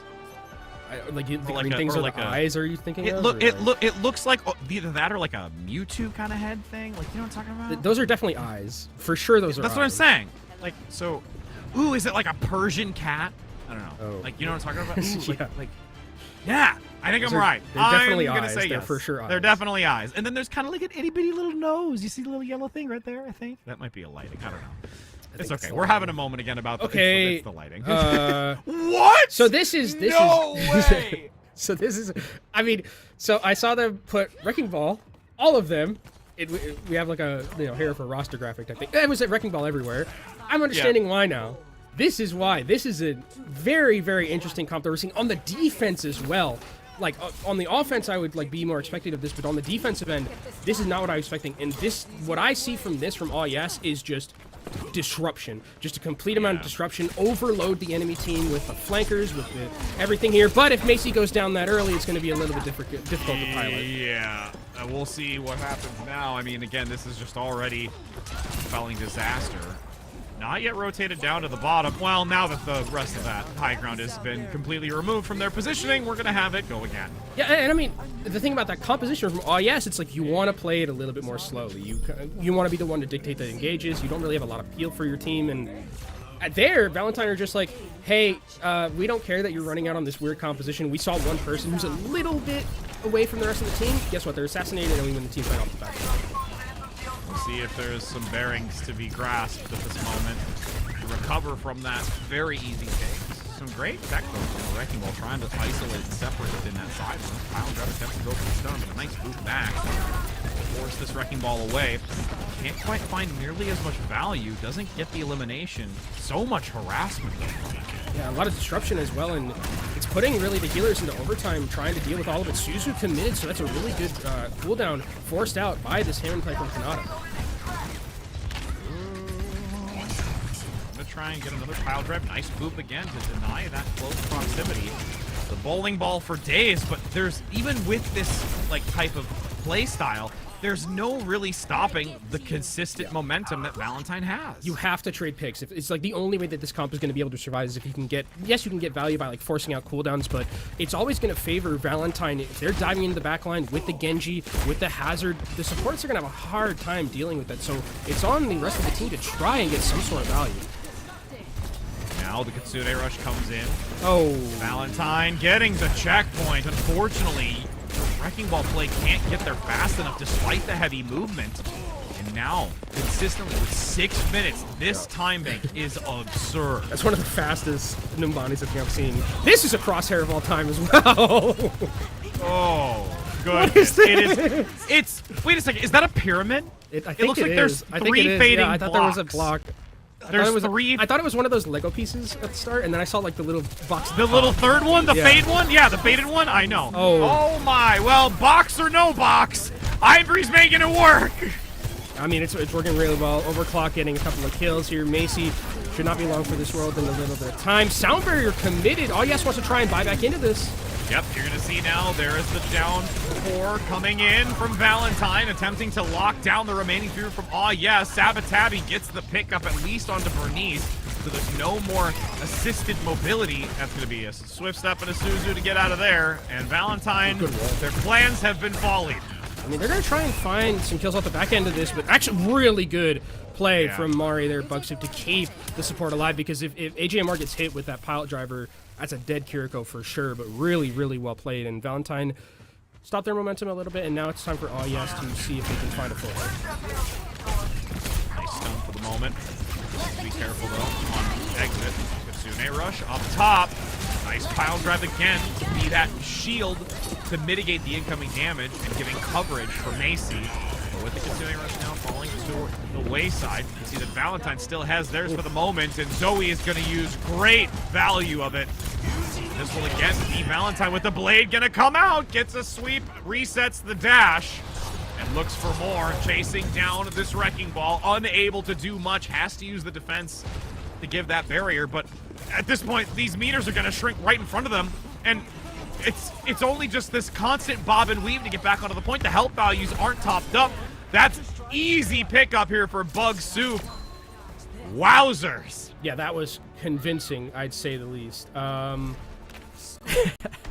It feels like we're seeing the same thing from the last series, where it was just a convincing run through. Yeah. 7 seconds left, or less than the time that they started with, and I saw the vision, right? The vision of the you know, Hammond, I think, works in terms of like what it wants to do. If they can find a way to like play a little bit more slow. On the defensive end, I think it's really hard to pilot. Like, I think, to be fair to Kanata, I think Kanata has a lot of good understanding of how to run Hammond, which, if you're gonna run Hammond, you gotta be a ball player. Kanata definitely seems like a ball player, right? But I think that just on the defensive side, it just looked really hard to kind of like be able to set the tone. On the offensive side, I think they're gonna have a lot much more of an easier time dealing with it and or being able to kind of set that pace and set the tone with their engages. And we'll see if Valentine do opt in to put Ivory onto this Cassidy, which I would love. I think it's a fantastic decision against Hammond specifically, with that flashbang, making Hammond not really that much valuable. And we'll see, as there's 20 seconds left to go, and I absolutely agree. Like, because here's the thing, is there were a lot of really good moments with the Wrecking Ball when it came to just some of the tech and the positioning and being able to body block a lot of the incoming damage, having the shield to prevent, but yes, defensively, it just felt like it was a little lackluster. So I'm hoping and agreeing with you that this offense could be much different. And to be fair to all, yes, a lot of those engages were really good, but you saw some of the peel. Like, even that one moment where Mari was able to knock the Hammond away from the support. Like, if you've got peel of that caliber from Valentine on every aspect of the game, it's very hard to secure kills with Hammond. Oh my! Good wall. Yeah, that was atrocious to see how fast that elimination came through. Now, just a little hamster. It's just a poor little smart hamster boy. Are we doing Monty Python now? Yeah, a little bit. Right. Turn me into you're so easy to read. A newt. It's just because you've been around me for far too long. I know. Because you're going to see this Wrecking Ball now attempt to try and cause some harassment on the offense, which you mentioned. As now a flanking angle, but this great couple of body shots come through. It's still AJMR getting some two-piece. Both Shola and Macy are down and not here, and this is just kind of a shambles fight right now. I mean, they're doing a good job, again, peeling for themselves. Like you saw right there, just bobbing and weaving around the Hammond. And the difficult thing with this Hammond is that, yes, you cause a lot of disruption. You force a lot of cooldowns, but you're there by yourself. And I don't think Hammond, in the current state that Hammond's in, can one-shot or can, like, take down a Lucio and a Kiriko, unless the, you know, scenario is perfect for them. So we'll see. Now that they have space, can Shul get into an area to get some value off the back end? The Kitsune Rush is committed by Valentine here early. Couple of great shots onto Ivory, but does get taken care of by the support line. Oh no, again, there's just so much damage being put into this Hammond, and there's no way to get out of it. I mean, the Cassidy's so smart here as well, just making it so difficult for that Hammond to escape, if at all, and now it's just stragglers. This is going to be more time taken off the clock. Shul actually does find one onto Zoe's, and that means this Ash is still around, still poking and prodding, and now here comes the engage. Yep, going to give much more opportunity. Oh, yes. Start playing into this. Pulse Bomb gets the stick onto Bernice. There's no sound barrier, so there's no support ultimate. Valentine going to give ground for now. Kitsune Rush down this doorway to deny any sort of easy re-entry, but there is the high noon. Great Suzu to give Ivory another chance. And this is Valentine actually looking to turn this back around. What a wicked turn of events as Valentine forces back Aw Yes to really only get one tick of the 3. And it's like, that's just better defense beating better offense, right? Where it was a great dive from Kanata and the rest of Aw Yes, but a perfectly timed Suzu completely negates what the Hammond was trying to do. And this time bank that Aw Yes had is completely dwindled down. Only a minute left, and there's still a lot of key ultimates for Valentine to use. We'll see what Kanata can do. Already checked by the supporters. Field, big stun. Sound barrier committed. Bernice gives the coverage to Ivory and themselves. Get back into this. Now. Suzu! Oh, gonna get out, but all the resources are down. They can't really do anything else. And that's gonna be a chance now for All Yes to go back into this. Looking for the pile drive, gets the elimination. Bob comes in with some crossfire on the point. He's also gonna get locked down. Is Mari now with this great positional play? 30 seconds to go.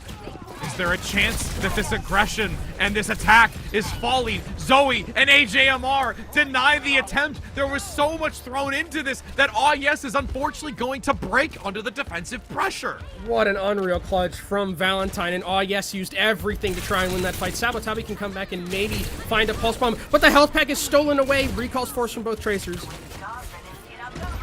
Tabby now fleeing for their life with this pulse bomb needing to be thrown. Can anybody get there to touch? Nobody's there in time, and again, just microseconds late as Valentine is able to take this and put themselves on a match point. And the Hammond experiment does not work here. It is just a fantastically played counter to everything that they were running, and I really am enjoying, throughout this entirety of the day so far, I'm loving seeing the peel we're seeing from supports. Like Lucio, I talked about at the start of the broadcast, is there kind of just to eat rail shot a lot of the time when Sojourn is in the meta. But a lot of what we're seeing from like very good Lucio players, Bernice being one of them, is this peel potential is so strong. And even just the understanding to go for that tracer at the end, right? Like they were coming that the PvT battle was going on. Bernice goes over there, is able to push the tracer away. That means there's no touch. It only has to be Kanata, and the pulse bomb gets 0 value. Like, it's just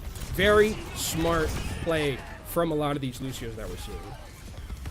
As we take a look at these replays again, it's going to be very Valentine dominant. But, I mean, you have to give props and attempt to what Ayas is trying to do. Just really put a change onto this, catching their opponent off guard, hoping that something sticks. And even with these like last moments, and you like you said, a better attack, or what was it, a good attack with a better defense. I can't remember. That's better defense being better defense being better defense being good offense, and that's what it is. Yes, and it's I think the actual saying is great defense beating great offense, but I mean, the thing about it was, is like whenever we saw like a lot of these engages from the Hammond, we saw like AGMR perfectly poised, just hit a Suzu and the value's gone. That's what I was talking about, where it's like the state that Hammond's in, it feels like you need a buddy, like you need someone to dive with you. And even then it's still hard because Kiriko has Suzu, and if that's not being forced out before, every time 10 out of 10 AGMR is just going to be like, hey, I'm going to hold this until we get dove on in that perfect moment, and then I'm going to, and then we can turn the fight back around. The Cassidy, didn't see it a lot in the kill feed, but just having that stun and the flashbang completely, I think, took the Hammond out of it. Yeah, gotta find their what is it your travel buddy, when they were talking about in school, like if you go on a field trip, it's like, who's your travel buddy? Your buddies. We didn't call it travel buddies, we just said buddies. Oh yeah, no, we said travel buddies. I'm just older. Okay. All right, okay, well, there you go. Oh goodness. But yes, as we now see Valentine being on a match point, and again, you can see here a 2-0 and a 3-0. It has been quite convincing. Is now potentially this third map is a place where we can see a turn of events. Dorado on Escort is going to be the selection. I do like this. Yeah, I don't remember. I haven't seen this map in a very long time. At least I haven't casted it in a very long time. But it'll be interesting to see kind of how this map is going to go. Specifically because when we saw IS, I think, play Escort yesterday, they played Havana and Dorado. Oh, they did play Dorado. It was the one that they won. Map 5. They closed it out on. The question for me is, like, is this a Hammond map? Is this how they, like, really, really were able to take down Queen's Gambit? Because the Hammond is solved. It is solved right now by Valentine, and I don't know if you can just... I mean, you could obviously try and play it again, but it feels like after that last map on Dumbani, that is a puzzle that is completely solved by Valentine, and they would be totally fine, I think, going back into a map like that. Yeah, I mean, again, the only reason I could potentially see it if they actually wanted to test it or play into it is because they know that they're in the upper bracket, where if they wanted to try it because they know they have a second chance, but even then, I still agree with you. I think it's too much of a risk. Like, that is a small variable, and There was presentation of Ashe, which again, when it comes to this map, that's something that can be very, very strong. And we've seen historically, and also maybe that aspect of it is still to carry over from it, since yes did try to bring that to the table. So a number of factors that I'm really looking forward to seeing on this map specifically. Yeah, and I'm not like, I think you can still, I mean, third point is going to be really hard for Hammond. But like first 2 points, Hammond probably can operate still pretty well. In terms of just being able to, and I think also the other thing we have to kind of look at is this going to be a hazard map? Because we saw back when Route 66 got played in our first series, a lot of that like Winston Diva started coming to the table, where it was a lot more of those vertical mobility. And while you do have some vertical mobility from Hazard, it's very much more on a like even playing field, on like the lower ground you want to be playing and going like straight, not like up in anything in those terms. So I think that this is another potential wrinkle that we could see from this team, because of the fact that we've seen a little bit more of that Hammond. It does work on a map like this. I don't know if it's necessarily better than something like we saw with the Numbani, but at least on the defensive end, you do have kind of that runway of a lane in terms of the escort map to work with it better than if you're just kind of standing like as a ball above Havana and just wait, or above Numbani and just waiting to drop it. Just wait. Patience is a virtue in moments like that. But I mean, again, when it's in this kind of position, I think it could really go either way. I think that there is a reasonable explanation to try both. But I mean, with the other aspect too is that when we do think about like the hazard aspect into this, the methodology behind hazard, I think also really changes, because typically like when we think of, you know, like Winston, like there's a dive mechanic to this, but because of the wall vault, because of the ability to do that, in addition to just the frontal jump, it's like there's so many little kind of like nuanceical changes to having the hazard into this. I'm really interested to see how that's going to face off against the way that Oasis is going to play, and see if that also kind of changes the outcome in this map specifically. Vaulting is just like, it's just slower, right? It's not as on demand, I think, as like as how you view like a Diva or a Winston, where it's like I hit my one button and I go, right? Like I go. If you have to vault it, like you do have a jump if you are hazard, but it's not like, I think it works the same on like a neutral ground where you're like on the low ground and like just going forward instead of something like vertical mobility. It's not like you can't have any vertical mobility as hazard. It's just different as how it would operate on something like a Winston or a Diva. That is, which I like, because I like having kind of divey tanks that don't necessarily operate in the same lane as something like a Winston or like a Diva. So I think that it'll be nice to see a little bit of a break from the hazard as well, because we've seen it a lot. Yeah, oh, absolutely. We've seen it a ton, because we're going to be now going into this map. And again, a moment where we could see Valentine perform just as well as we just had Nightmare earlier. And again, I think with what we've seen so far, that I mean, there's still a chance here for Yes, but with the precision and just confidence that this team is bringing to the table from Valentine, and just the overall leadership, like we mentioned about team management, that this team is one to really also keep an eye on, and how they're going to be moving through this bracket. I mean, if there's anyone I know who can put together a good team, it's Aeroplane. It's Aeroplane! Aeroplane's done it for a very long time in the scene, so she's definitely someone who can make things happen in terms of assembling a team. And it looks like this team is one win away from taking themselves to that upper bracket final against Nightmare Eclipse, so this team's rocking and rolling right now. Okay, there's Hammond. Yeah, I was gonna say they're gonna try on the defense here. So I think the thing to kind of think about as why this is different than Numbani or something like that, you have this area, like the street of you can play a little bit more to your own pace, right? You can set up the dive, you can dictate where you want to be in terms of like being the aggressor, right? You couldn't really do that on Numbani when you're kind of just hanging on top of the defense and just waiting patiently. Here you have a little bit of that opportunity to play around with the long lane of a map like this and really push the Hammond to its limits. I think that's kind of why we're seeing a map like this and why they're still going for it. Oh my goodness! All right, Sylvanas, for the Horde. As Valentine comes in with a quick piece. That's such a good skin, too. It's such a good skin. That's what I'm saying. I saw it instantly, and I'm like, yep, okay.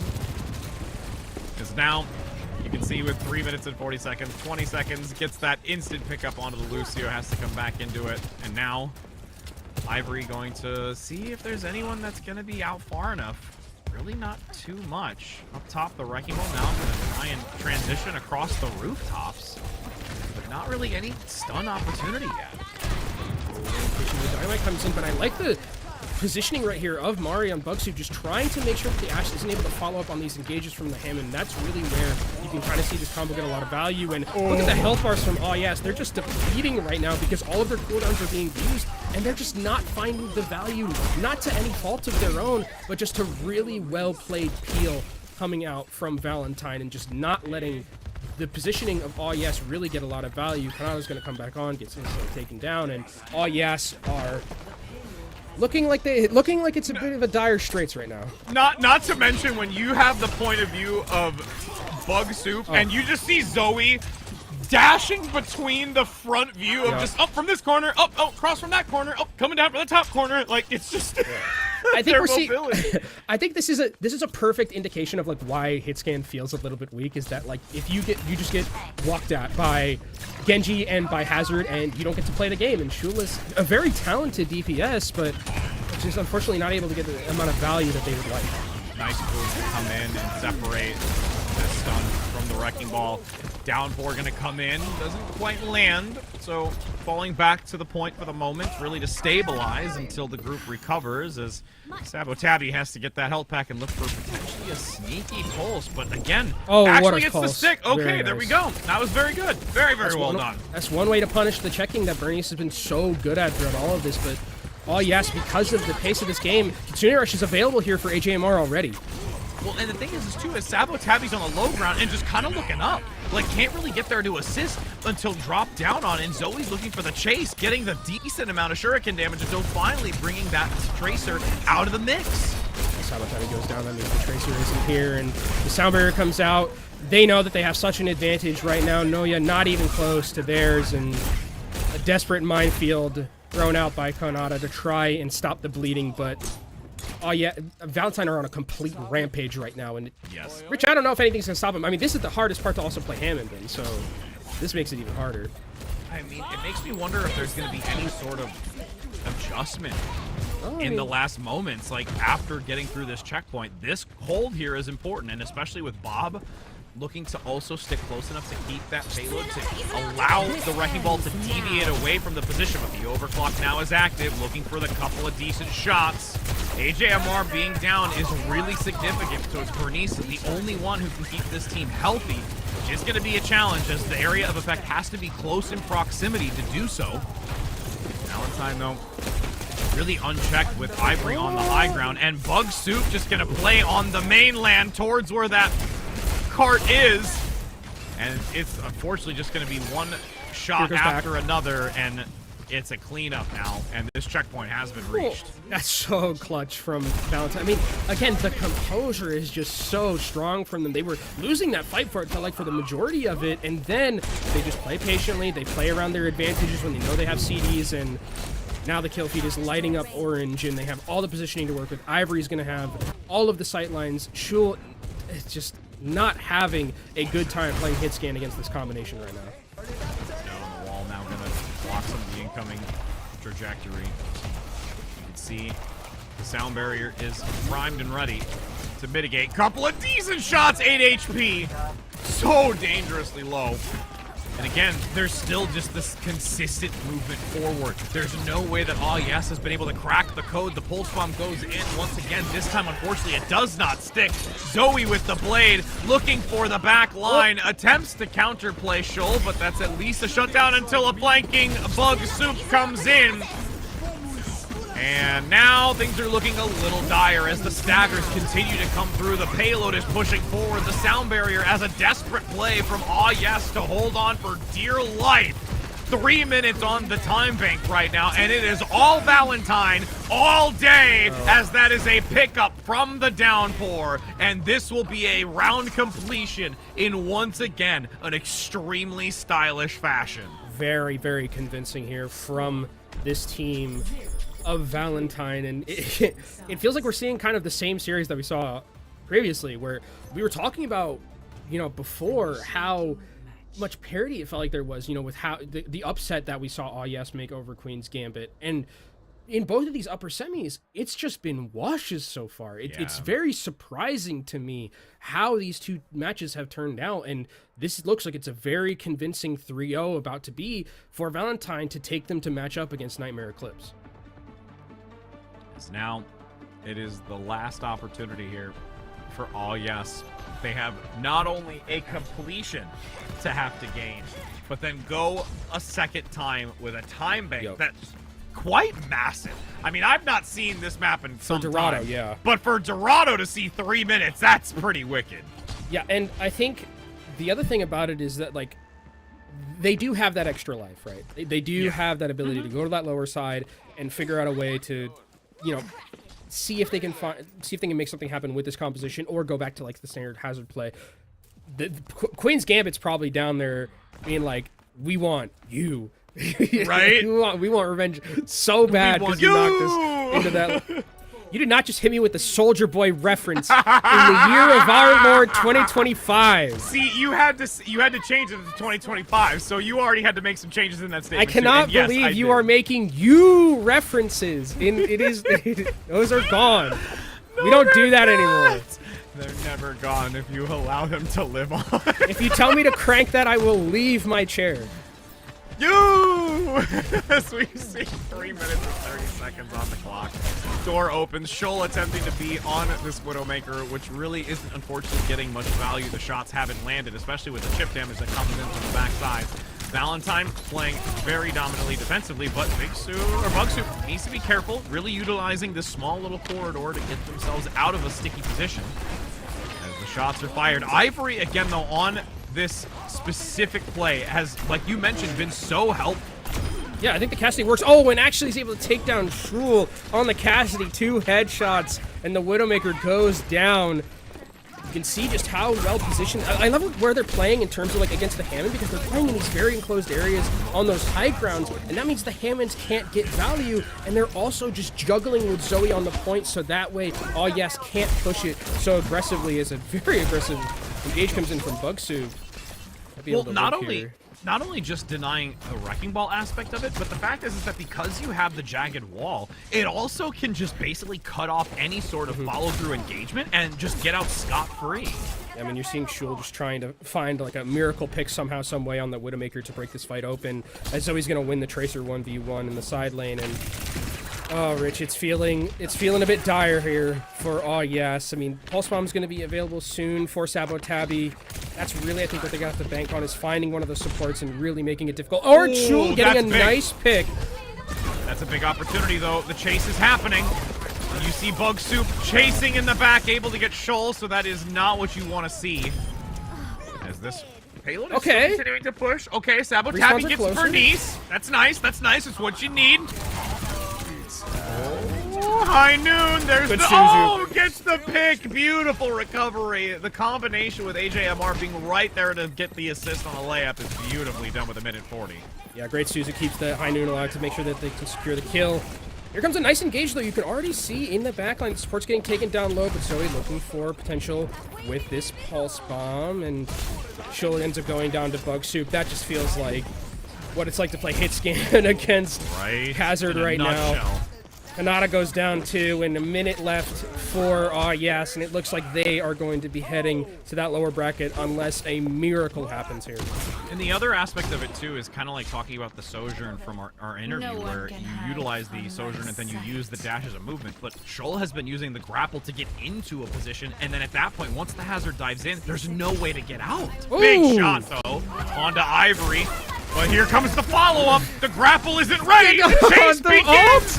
The downpour. That's so mean. Oh, trying to collapse onto Shoal doesn't work out. The grapple also doesn't, and now you're gonna flee once again for your life. As this reposition. Oh no. Suzu holds on, has to get a health pack while the fight still continues. The Kitsune Rush comes into the choke point. Bugsoup has plenty of time to sit near the payload, as it's only 30 seconds left to go right now. Pulse Bomb, Zoe looking for something in the back line. Patience is a virtue. Goes up top, though. Now back onto the card.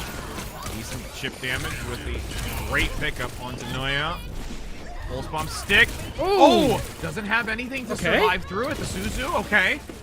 So now with Yes looking to regroup, they're going to get one last shot at this. The checkpoint is still quite a distance away, but needs to be to the point. Is anybody there to touch it? They keep it contested.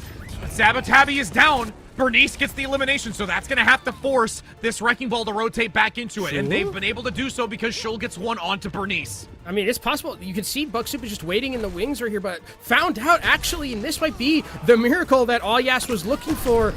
Bucksup is down. Oh, Shoal gets taken down solo by AJMR. Has to get the health back. Borger now on to the case. Ivory comes in with a wild pick. We'll see some hammer kills maybe. We can only hope and pray, but the elimination comes in. Sabotabi brings down the Swiss. And now Zoe having that pulse bomb shot already to the body, gets the half health. Overtime! Oh no! The coordination between the Tracer and the Wrecking Ball fall apart, and that allows for Valentine to move on. That is everything you never wanted to see, friends. Charles IX graces us at the very end here, and it was looking like it was possible, man. I mean, Shoal was popping off on the Widowmaker. I see that it said that Commander X said that Shoal is the French PGE, and it was looking like that for a bit. I mean, the Widowmaker was having some good moments. Unfortunately, had to deal with Hazard on the other side, but yeah, that's an unfortunate way for that to end. It looked like there was really potential. I mean, it would have been hard to win the map, but ending on a C9 is unfortunate there, as we'll see some replays. Oh, dirty. Just dirty. The Banshee Queen comes out. I'm surprised at how convincing these were, by the way. Both of the like this map and the other upper semi. I mean, realistically, that's to me though. When you think about Valentine versus Nightmare Eclipse, I think that's gonna be a serious crazy wild between those two. As we can again talk about Yes to the point of looking and evaluating what they have to bring to the table and how in that lower bracket they can strengthen what they want and in this composition, and if the Wrecking Ball is something they really want to continue to invest in. Oh, that's so close. That's so, I think I'm so mad. I'm so mad if I'm one of those players. Yeah, you can see how close they are. I'm there. That's one of those moments where it's me in a competitive game where I'm like, I'm on it. I'm actually on it. I don't know what the game's talking about. I'm on it. I'm on it. I'm on it. And then everybody else in the we'll just say something like ping or really ping diff, ping diff or something like you're that. really not on it. And I'm like, I know otherwise because I know. I know. But yes, we're going to be heading to a short break here so we can get a wonderful interview. So don't go anywhere, friends, as we're going to be able to get some insight on how this team is going to continue moving forward. Valentine now looking forward to face off against Nightmare Eclipse. So don't go anywhere because I'm curious to see how they feel about that.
Why? Hello, friends. You get to see us again. Yes, we have an interview, but we will give some time since I know that the team is excited and probably conversing about how their success went so successfully.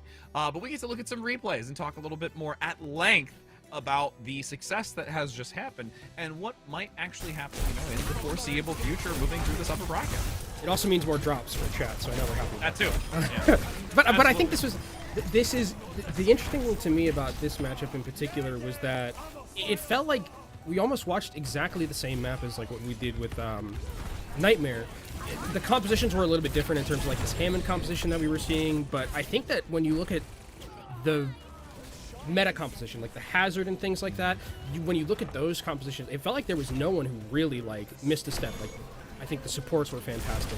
Like Mari was very, very good on this Hazard as well, and the DPS were stepping up their stuff too. And it's what we saw from Nightmare, where it's like there isn't really a weakness I saw. Like there wasn't something I could point to and be like, oh yeah, that's something that could hurt them maybe later on. Besides like maybe just a little bit over aggression when they knew they had it in the bag. But beyond that, I mean, that matchup, I don't want to curse it because I said that these matchups would be close. I feel like that one though, the Nightmare Eclipse versus Valentine one, is definitely hopefully, fingers crossed for drops and everything like that, and just the love of the game. Hopefully that one is a little bit more close in terms and has a little bit more parity than these two. Somebody's gonna clip that. Somebody's gonna clip that and then like DM it to you and be like, my fault. When we get to that point, he's just like, I'm gonna hold you to this. We're usually really good though with map 5. I know, we really are. We have some we don't sort get of a lot wizardry.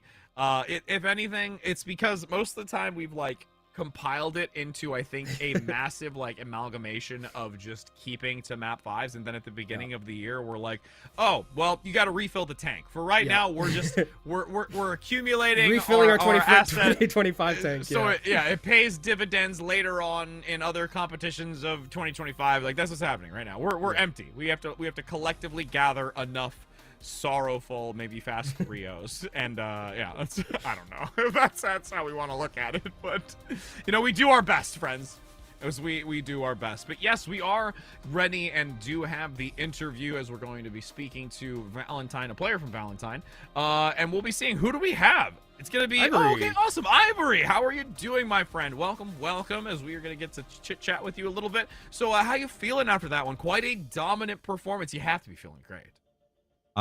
Yeah, I'm excited for tomorrow. That was where my goal was, to just get to tomorrow and play Nightmare. I was a little frustrated. I was a little frustrated playing into the ball just because it, like, I don't know, ball comp just makes the game feel like TDM rather than Overwatch. So I kind of just have to walk everywhere and just survive. So that was a little bit of a challenge, but just flashbang Hammond every time Hammond goes in. Yeah. Just like, that's all you do. So I'm actually really happy that we got a Sojourn player, because we've had 2 interviews today from other Sojourn players. One said that Sojourn kind of takes a little bit more of this backseat role, is more supportive, and then someone else said that, I believe it was on Nightmare, said that you can still pop off as Sojourn, and if you have but you have like very specific windows. I'm wondering what your kind of thought is and what side of the fence you're on in terms of where Sojourn fits into compositions like this. I think it goes both ways. The support role is going to be mostly like tickling people with rail to set up your Hazard and Genji, because those are going to be like your main engagers, and they're like calling out the fights to you and where they want to path. So if you're not able to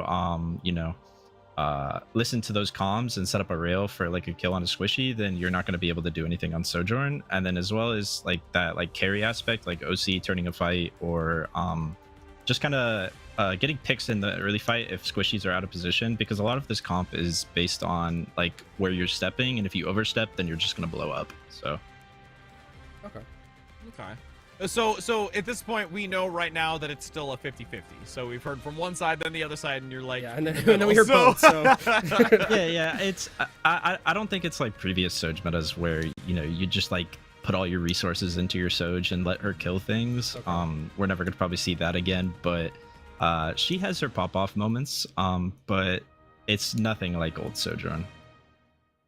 Okay.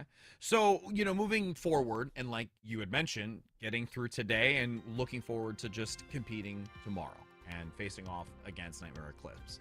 What's the kind of thought process going into an opponent like that, especially with you may have, you know, you may not have been directly watching, but like you'll be looking and seeing that they also had a 3-0. What's kind of that mentality and expectation going into that opponent? I mean, I'm friends with all the Nightmare players. I know they're all good players, so my expectations are going to be a dogfight. I believe that we can beat them, but the only way we're going to beat them is if we're on our game and playing at full capacity and together. It's a team game at the end of the day. Nobody's going to like make or break it, but I'm ready to face against Bun and Peace. I love Bun. Shout out her. She's amazing. But in general, I'm just ready to, you know, hit my shots and hopefully, you know, come out on top. Bring a little of that carry potential Sojourn. But one of the things also about kind of how the comp has operated a little bit, bring it back to this not really divey aspect, but like Hazard in general.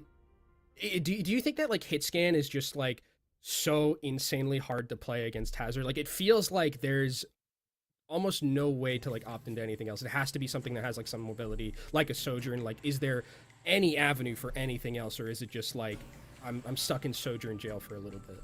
I think that like Cass and a few other characters have their spots to shine. The unfortunate spot is, or like part about it, is that COD doesn't have bans, so Sojourn's going to reign supreme over them just because of the mobility. If there was like a Soj ban, you would see a lot more Ash and like Cash shining, or maybe even like double flex DPS.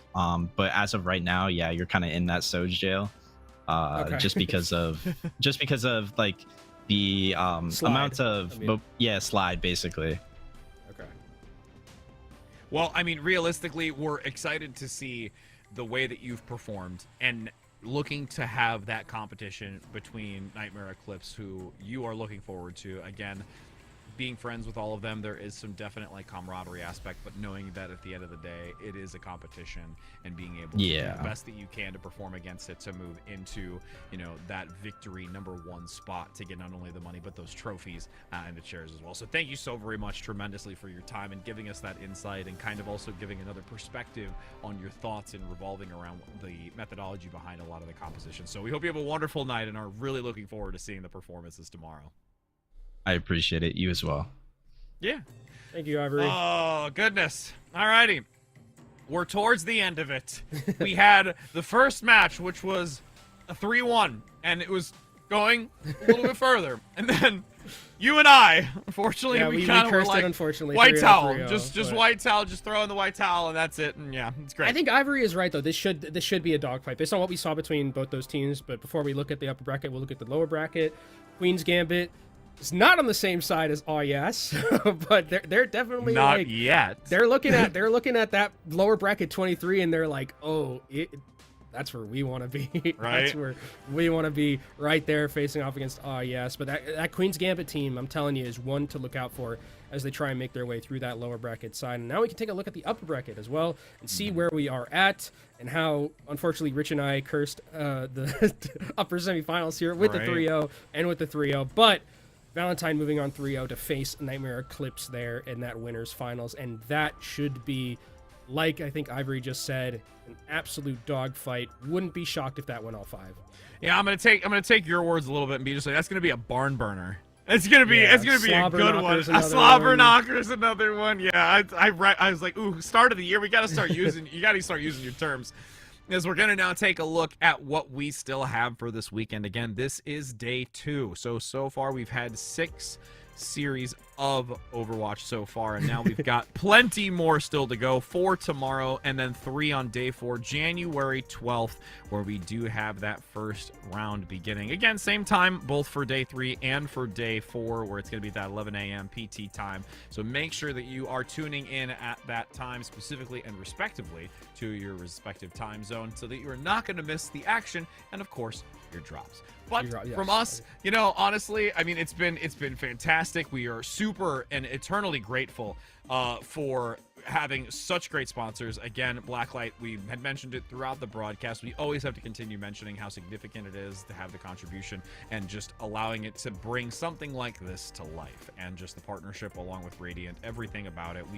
We wouldn't have this broadcast to show these types of performances. And then also, like, on all these interviews, talking to the most recent interview where they know each other in this community, and they have such a great bond, even though this is a competition. And this type of opportunity for us to be talking about it is all without them, it wouldn't be here. So I mean, you and I kind of got into college just a little bit recently in terms of just like being part of it and being part of the talent. We've been watching from afar and supporting from afar, but it's really nice to see kind of like the community that's built around a lot of Calling All Heroes and the initiative, and just everything about it is awesome. And I have enjoyed being part of it, whether it's casting with Dogman, casting with you, just with anyone here. And I think that it's a great thing that we continue to have Calling All Heroes, and you should try and support it as best as you can. We're talking a lot, like we're doing all this.